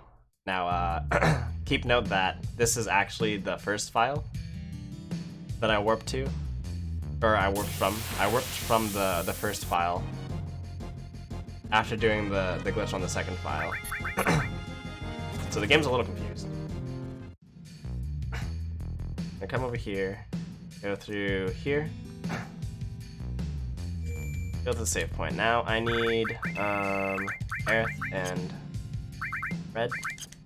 I'm going to trank everyone. Heal up Cloud. And that should be it.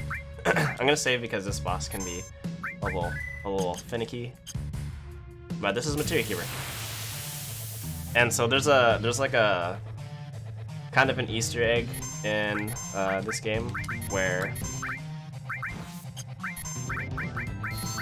if you or something gets dropped down to quad 7 health, then everything that thing will do or will receive will be quad 7.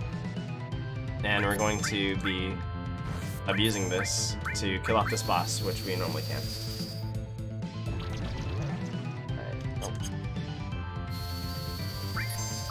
But the first step is I need to have this this boss poisoned.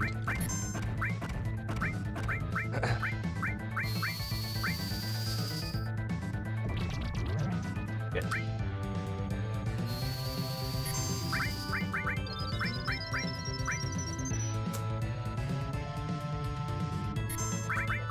Don't do it. Okay, good. No crit. That should be fine. Okay, good.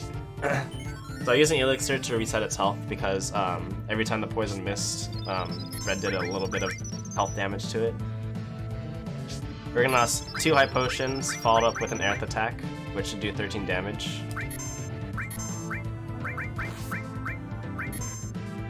If it hits. Good. And because, you know, we're timing things with the poison tick, this will kill it off.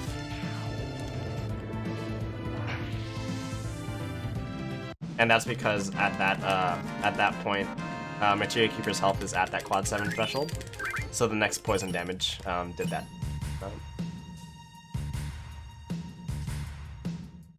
Alright, so here, we're gonna call in Barret, we're gonna apply Sadness.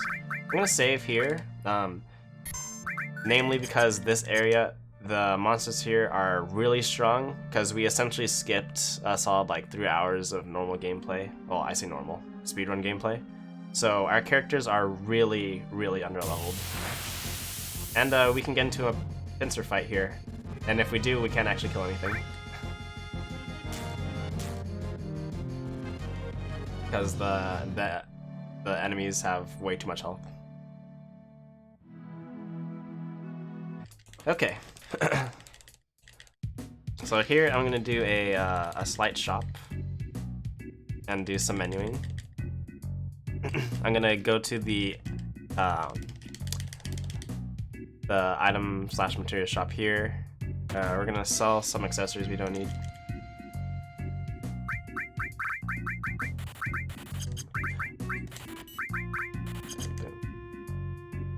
So I got 11 high potions, and this is in preparation for the next boss fight. It's gonna be with Palmer, which is one of Shinra's lackeys.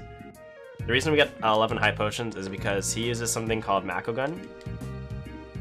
And Mako Gun, he only has a certain amount of times using it because it consumes MP.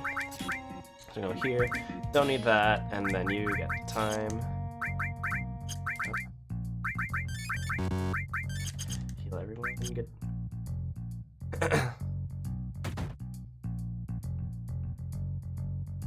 Let me think. Actually, we're gonna do this just to be safe. We're gonna switch time poison here. Because Barrett's Red's somewhat low on MP, and I don't know if Palmer's gonna play nice with the bio. 3 hours normal gameplay would still be in Midgard. Never left Midgard under 6 hours. Yeah, there's like a lot that you can do in Midgard, to be fair. Like just exploring like the reactors can take up quite some time. Alright, so what I did in that menu, I equipped Cloud with the weapon that we got from the guy outside the item shop. It's called the Yoshiki, and this weapon gets a power boost when other members of the party are dead. So what we're going to be doing is, in the next boss fight, our goal is to have Cloud be the only one alive, just because he gets a power boost. It doesn't really matter, it just makes things go by faster. Here we talk to Sid, who is a BAMF, I'll just say. He just kind of like does his own thing. He's like the I ain't got time for this person.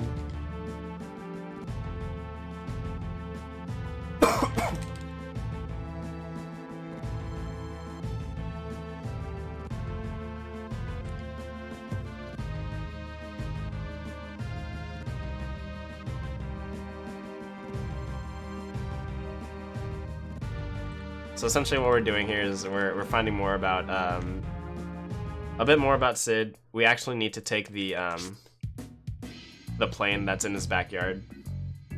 And so we want to talk to him, which is why we were directed by Shara, which is his assistant.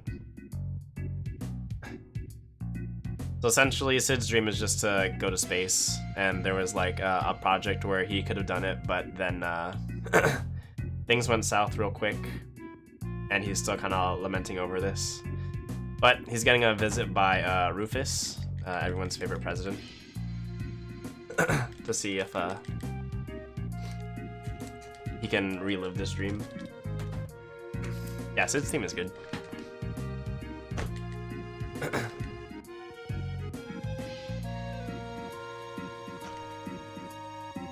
So as we'll see later, Shara, Sid's assistant, is actually in more or less Sid's debt, because the reason that the initial rocket launch failed was because he aborted it to save her life.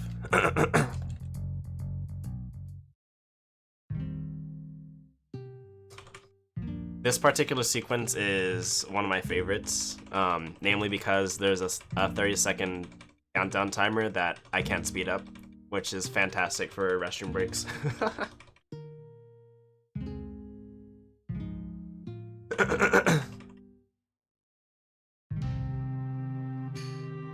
Pretty much you ask a speedrunner of a lengthy game, it's like, what's your favorite section? They're like, when I can use the restroom. Hello, Rotor.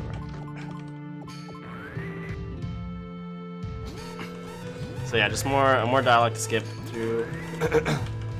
Essentially, Cher's doing some checks on these tanks, and she basically says, oh, I just want to make sure it's okay, you can go ahead and launch, it's fine if I die. But Sid, conflicted with like morals, is like, do I save her or do I fulfill my dreams?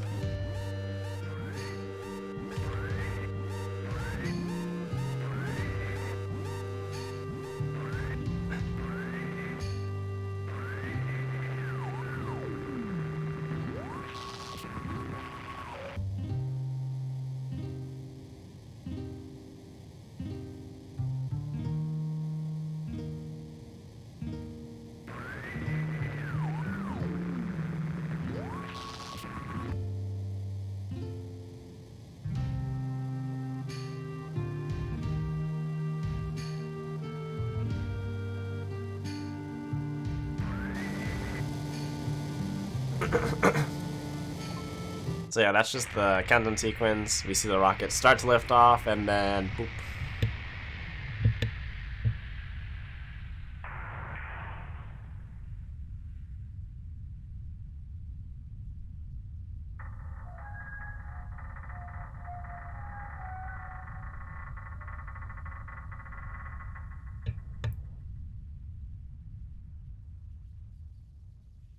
And that's how the rocket got its little, like, lean going on.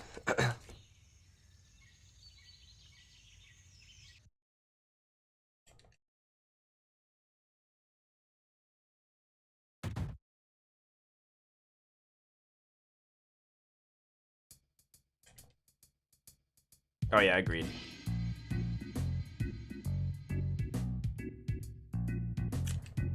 Retails and holidays. A great time for the staff. So yeah, there's Palmer. He's essentially gonna inspect the Sid's plane. The backstory is that they're trying to track down Sephiroth, and they need Sid's vehicle to follow him.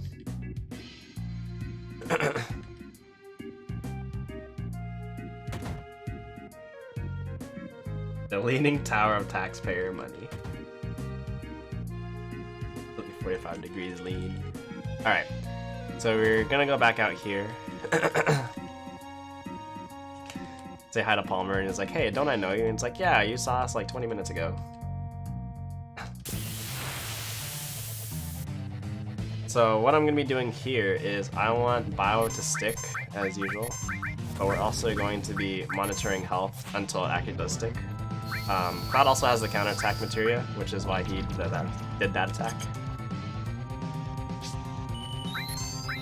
Counterattack is great for just like, you know, some damage here and there, if it hits.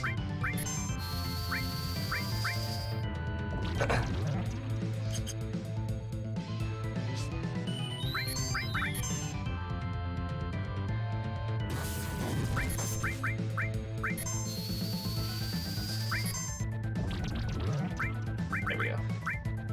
Okay.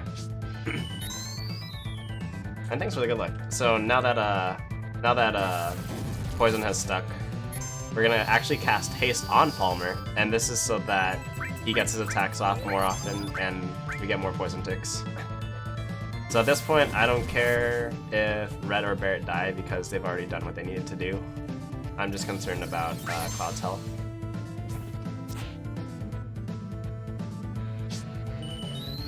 Plot convenience or something? I mean, pretty much. That's always a good guess. Okay, that's on Barret, that's okay. Good. Okay. So now that Red and Barret are dead, our weapon will do the max amount of damage it can produce with its bonus.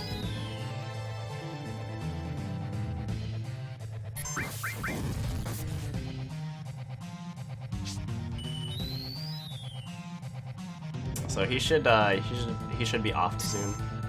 He only has 10 charges with his gun, which is probably why he stopped using it, because he might be out of mana. And yeah, we just wait for the poison to take care of him. And there he goes.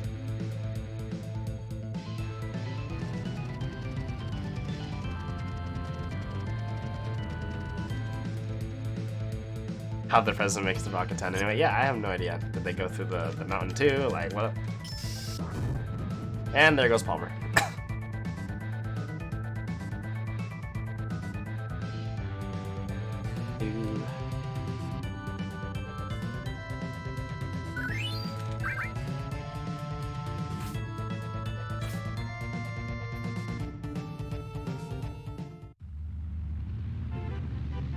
Alright, this part is actually quite funny because you can actually move Cloud's model while the plane is flying, and you can see him just like going like up and down, like waxing the plane.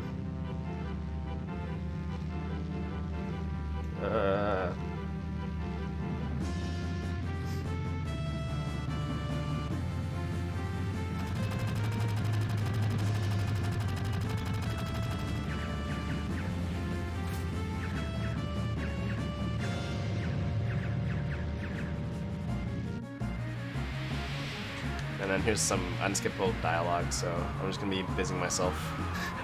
Busying myself.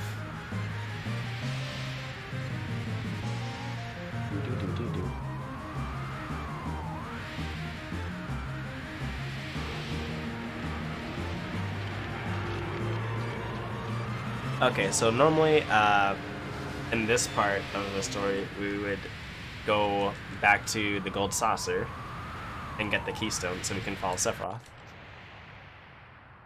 But instead, we're gonna backtrack and go back to Midgar. And this is to set up the last warp.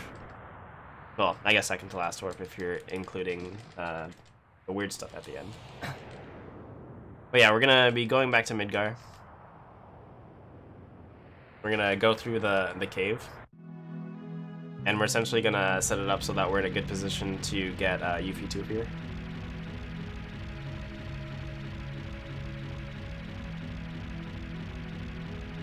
Who is steering? That's a good question. Wait. Genova, take the wheel.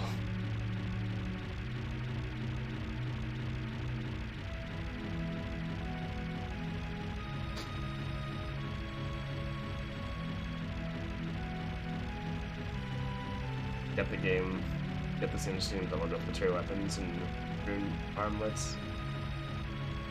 Due to not having my win, yeah. Okay. We are. Oh, where are we? Got sidetracked. This way, right? Yeah.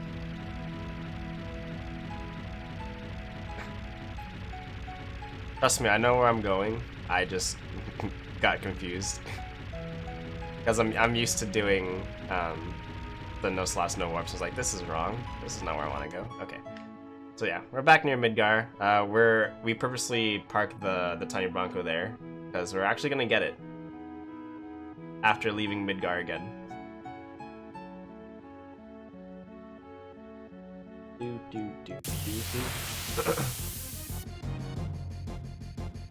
All right. Take the wheel. You're welcome. Tell your kid that they're going somewhere, and that I think Uncle Camps is proud.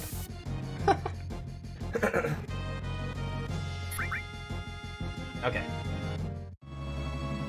So now we're back with Zalem. We'll see if he wants to play nice. Where are you at?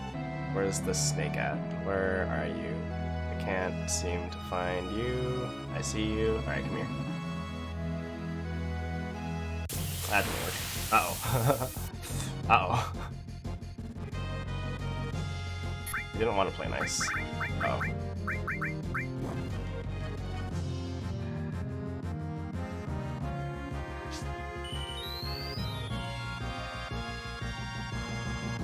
That works. Okay, let's try that again. Where are you? Can you not be... Where are you? There you are. Here we go. Boop. That's what's supposed to happen. So you bump him in the corner. His AI gets a little funky because you're behind him. And now we're here. Okay. So here's where things get fun. I need to go up here. Go like this. Boom. We are at 209. 2:10:07. Okay, I'm saving at a very particular time.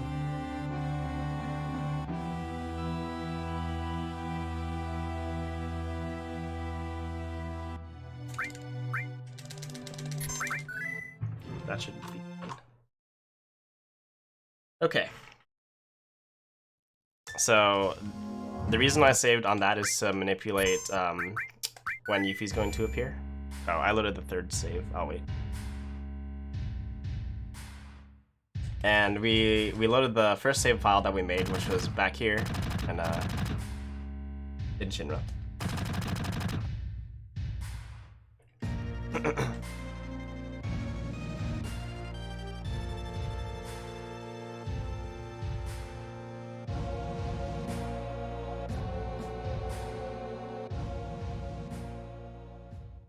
All right.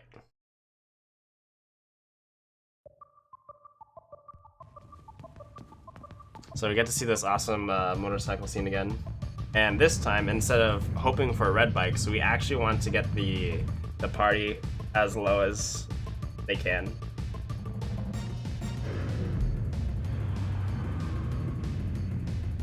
And this is because we're gonna get an intentional game over. That's how it's begun.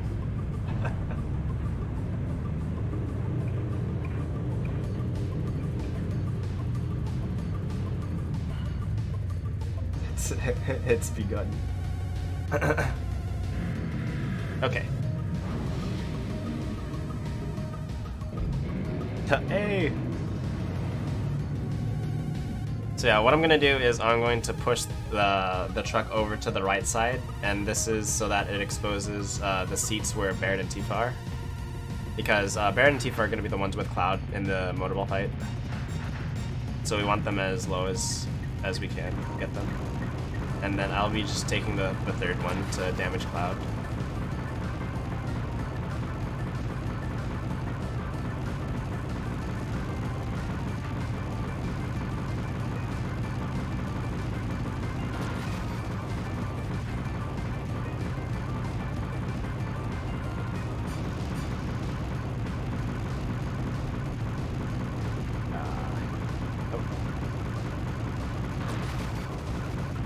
Tifa should be fine. I'm gonna push the truck out a bit more so Barrett gets hit. He's in the back right now. And now they've switched sides. Okay. We'll do this. That's fine.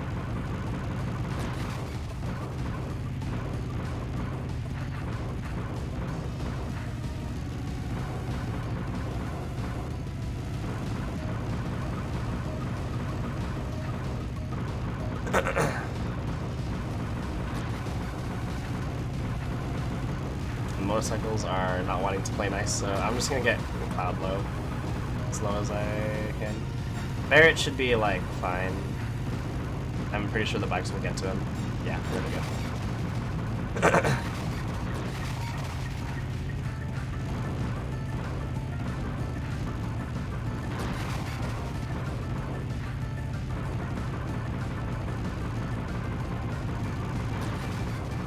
The orange bikes are nice because they have a good amount of, like, I guess, health.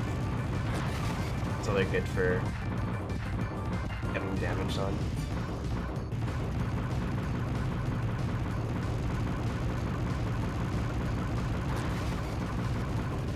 Okay. If Tifa's dead, who's driving? Genova.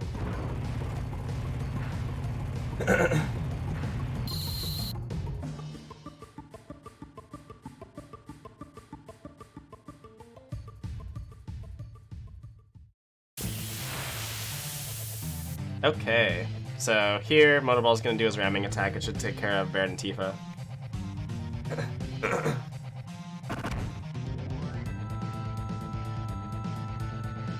Most likely with this health, Motorball's not gonna attack, so I'm gonna have to use a grenade on Cloud. He might attack twice, but... Oh, he does. Nice! Alright, so yeah, we get that game over. And similar to the first warp, we're gonna load up another save, the one that we just made, and we're going to run to the forest over here. And if I did things correctly, we should get Yuffie first try. I'm hoping.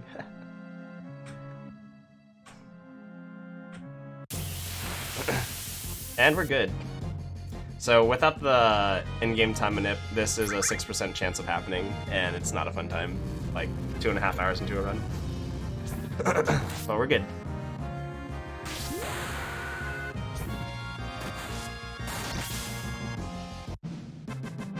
And normally this is where you can recruit Yuffie, but because we game overed, we're back at Motorball. Because this game is not broken and fantastic.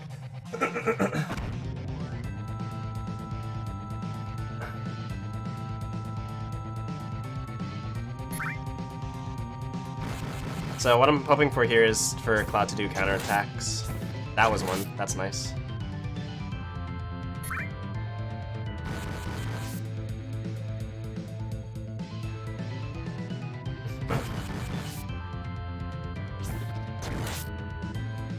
Yeah, it's rare that you get 100 attacks because, you know, the materia doesn't have any stars or levels, so...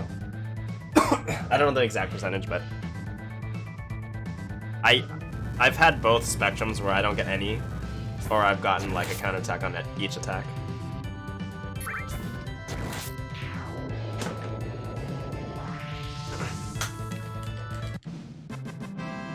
Okay. So let me explain the current state of the game. We beat Motorball with a save file that has information from after we got the plane from Sid. So the game's a little confused right now. And the tiny Bronco that we parked at the beach at Midgar, yeah, that's gonna be there.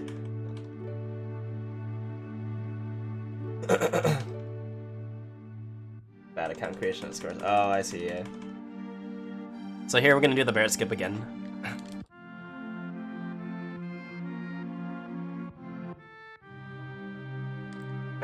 So we're gonna go...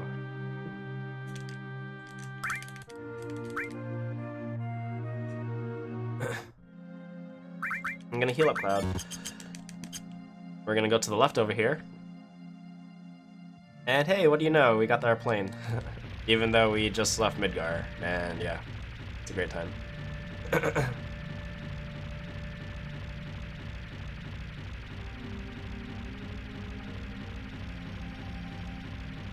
A little? Yeah, it's a little more than little, but still slightly little.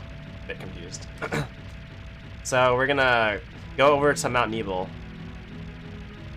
And if you recall, before the first warp, where we fought the like spider thing, I set up the photo skip, and the remnants of that are actually about to show up. We're gonna go into Mount Nebel, and we're actually gonna trigger a cutscene that you would actually see during the comm flashback. Where am I going? That's right. And this is to actually set the flag to warp to the debug room. For those of you that don't know, the debug room is like a special area for the developers to kind of play around in and test things. So I'm gonna make a save here because we can actually game over if I'm unfortunate enough. It's right here. I can't move or anything. This is because there's a cutscene playing out right now, and I have to wait for some dialogue boxes. Oh, excuse me. Alright. So we leave. We go back out.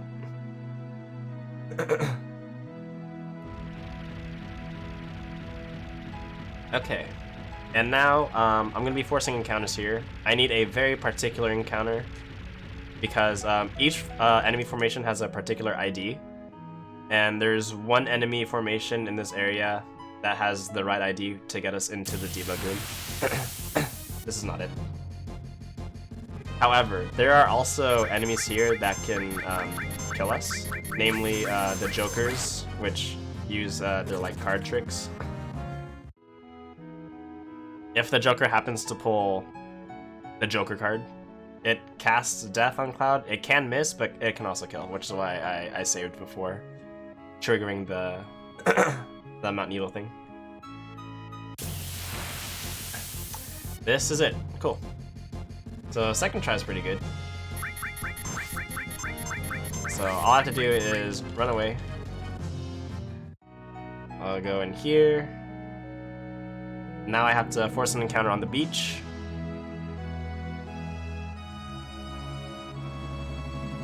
Hey King, welcome.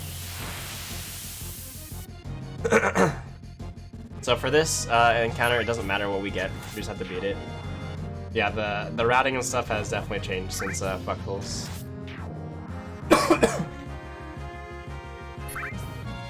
Okay. So we win this fight, and then all of a sudden, we're in the debug room. So we named Vincent there for a very particular reason. It's because the loadouts, The loadouts you get are different if you name or don't name them. Okay. We can do this.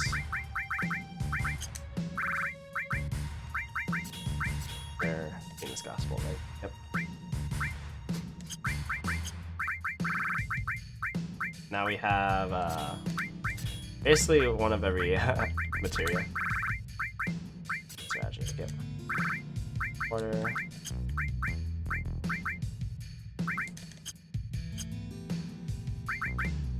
And then battle. Okay. So this is a debug fight. Essentially, it'll give us a lot of XP and AP to level up Vincent's materia, but also level up the characters in general. The reason that we have Vincent, or at least one of the reasons, is there's something called the mug glitch, where if Vincent has a particular weapon equipped and he uses mug, it actually skips the next battle animation, whether it be like a summon, an attack, anything. So we're good. We're gonna be equipping him with Death Penalty, which is the weapon that works. I'm gonna make a save. We're gonna go down here, talk to this Tifa. We're gonna go LAS44. And we're in the final stretch. So here we're in the last like 5 minutes of normal game. And the game's confused. It thinks we're on disc 1, which is why it shows the reactor blowing up. And yeah, things are broken. Yo, King, thanks for the like. So yeah, we're gonna be using very particular attack patterns. And this is because we're gonna use Vincent's mug glitch to essentially skip the boss's death animations.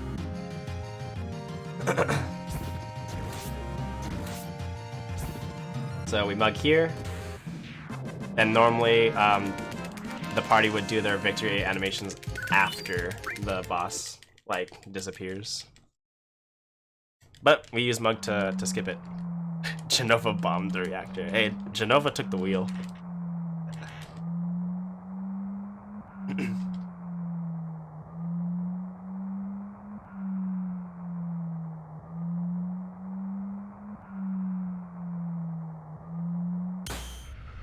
Yep. Remember that train sequence, like in the first 10 minutes of the run? Here it is again, in case you missed it. Along with having all the possible party members you can.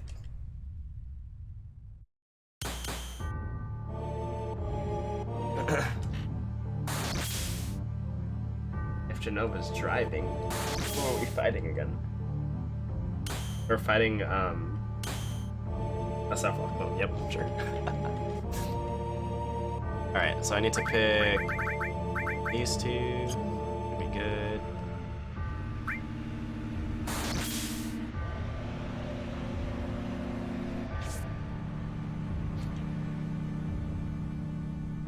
Okay. You gotta love these train sequences that are randomly showing up. Whoop.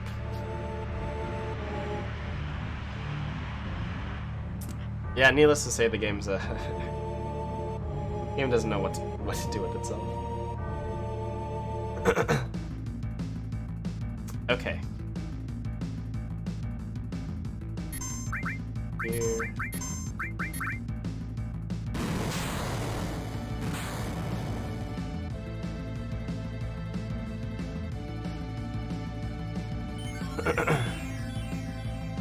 So typically, this boss also has a long death animation, which is why we're skipping it with this.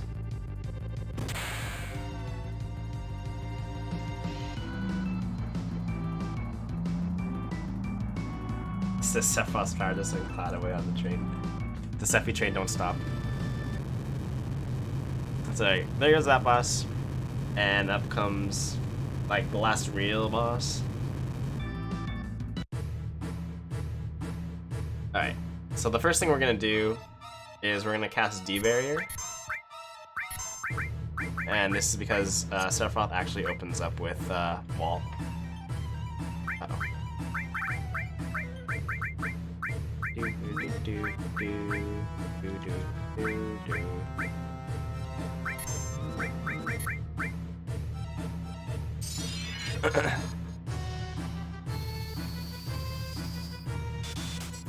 The reason we do this is because the amount of damage that we're doing is very particular. And we're making it so that Vincent can one-shot the boss with his mug to skip the death animation.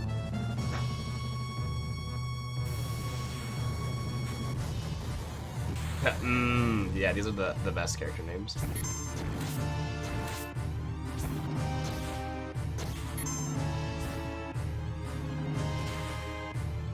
Oh. And time is going to be coming up shortly. So we're going to be going through some dialogue stuff. And then we're going to go into the quote-unquote final fight. And of course, we are going to do the Omni Swag.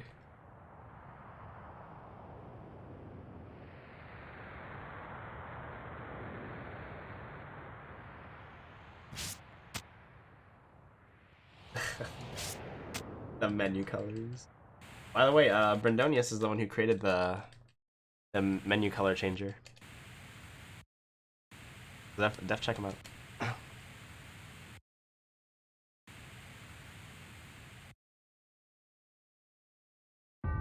Yep. So that was the scene that happens during Airbuster. That we didn't see. So time's gonna be after Cloud finishes his Omni Swag animation.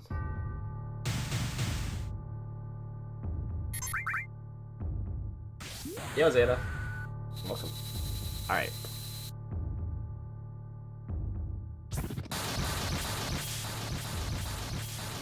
Gotta love this.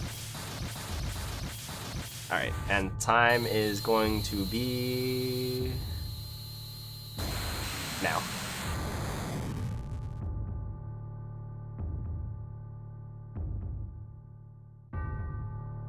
Yeah, so that was Final Fantasy VII PC any percent. And I hope y'all enjoyed.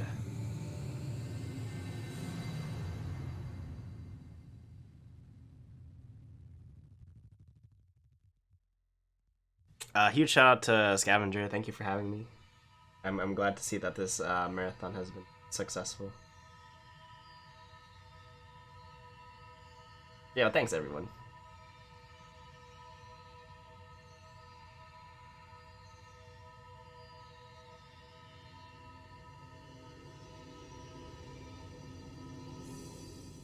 So yeah, PC any percent, fantastic if you don't have that much time.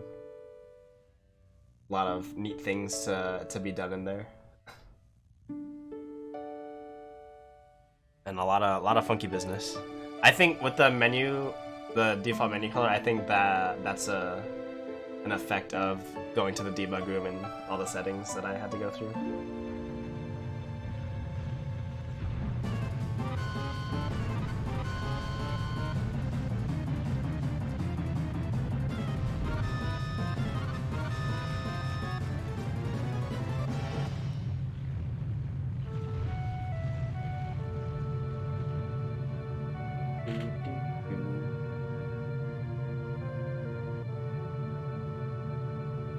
Yeah, hope y'all enjoyed.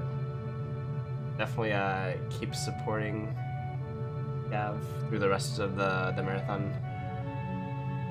I think next we got Super Mario Brothers: The Lost Levels, Warpless D4 by Cosmic. Should be some good stuff.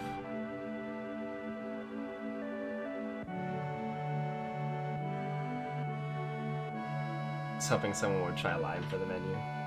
Do you want me to? I can load up a save and you can display all the fun colors that you can get. I think I have like maybe a minute. Here.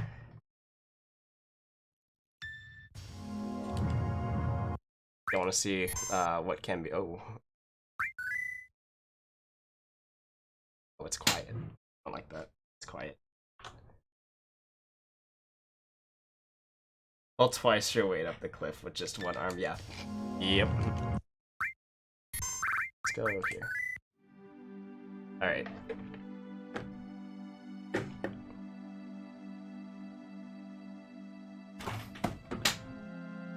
So what'd you say, lime?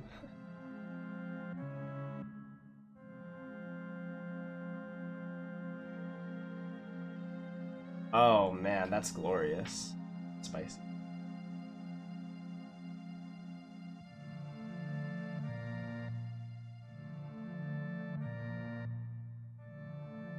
But yeah, so we should be shifting over to next run in a bit.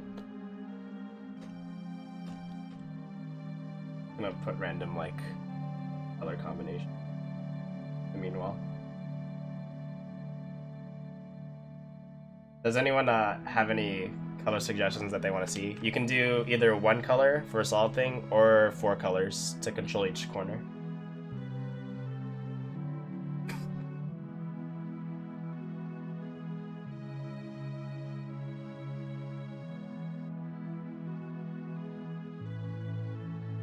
I'm so painful.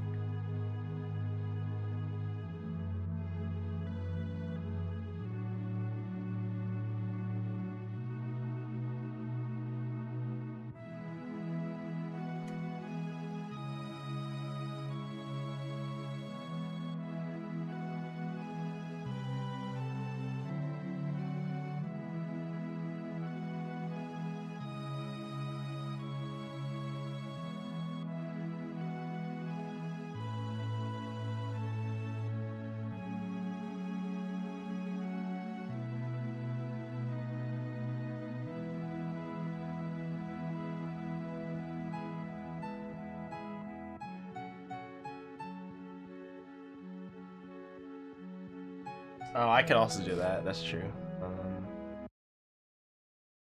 Hold on. I gotta set this thing so you guys can do this.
Yeah, it's an awesome program.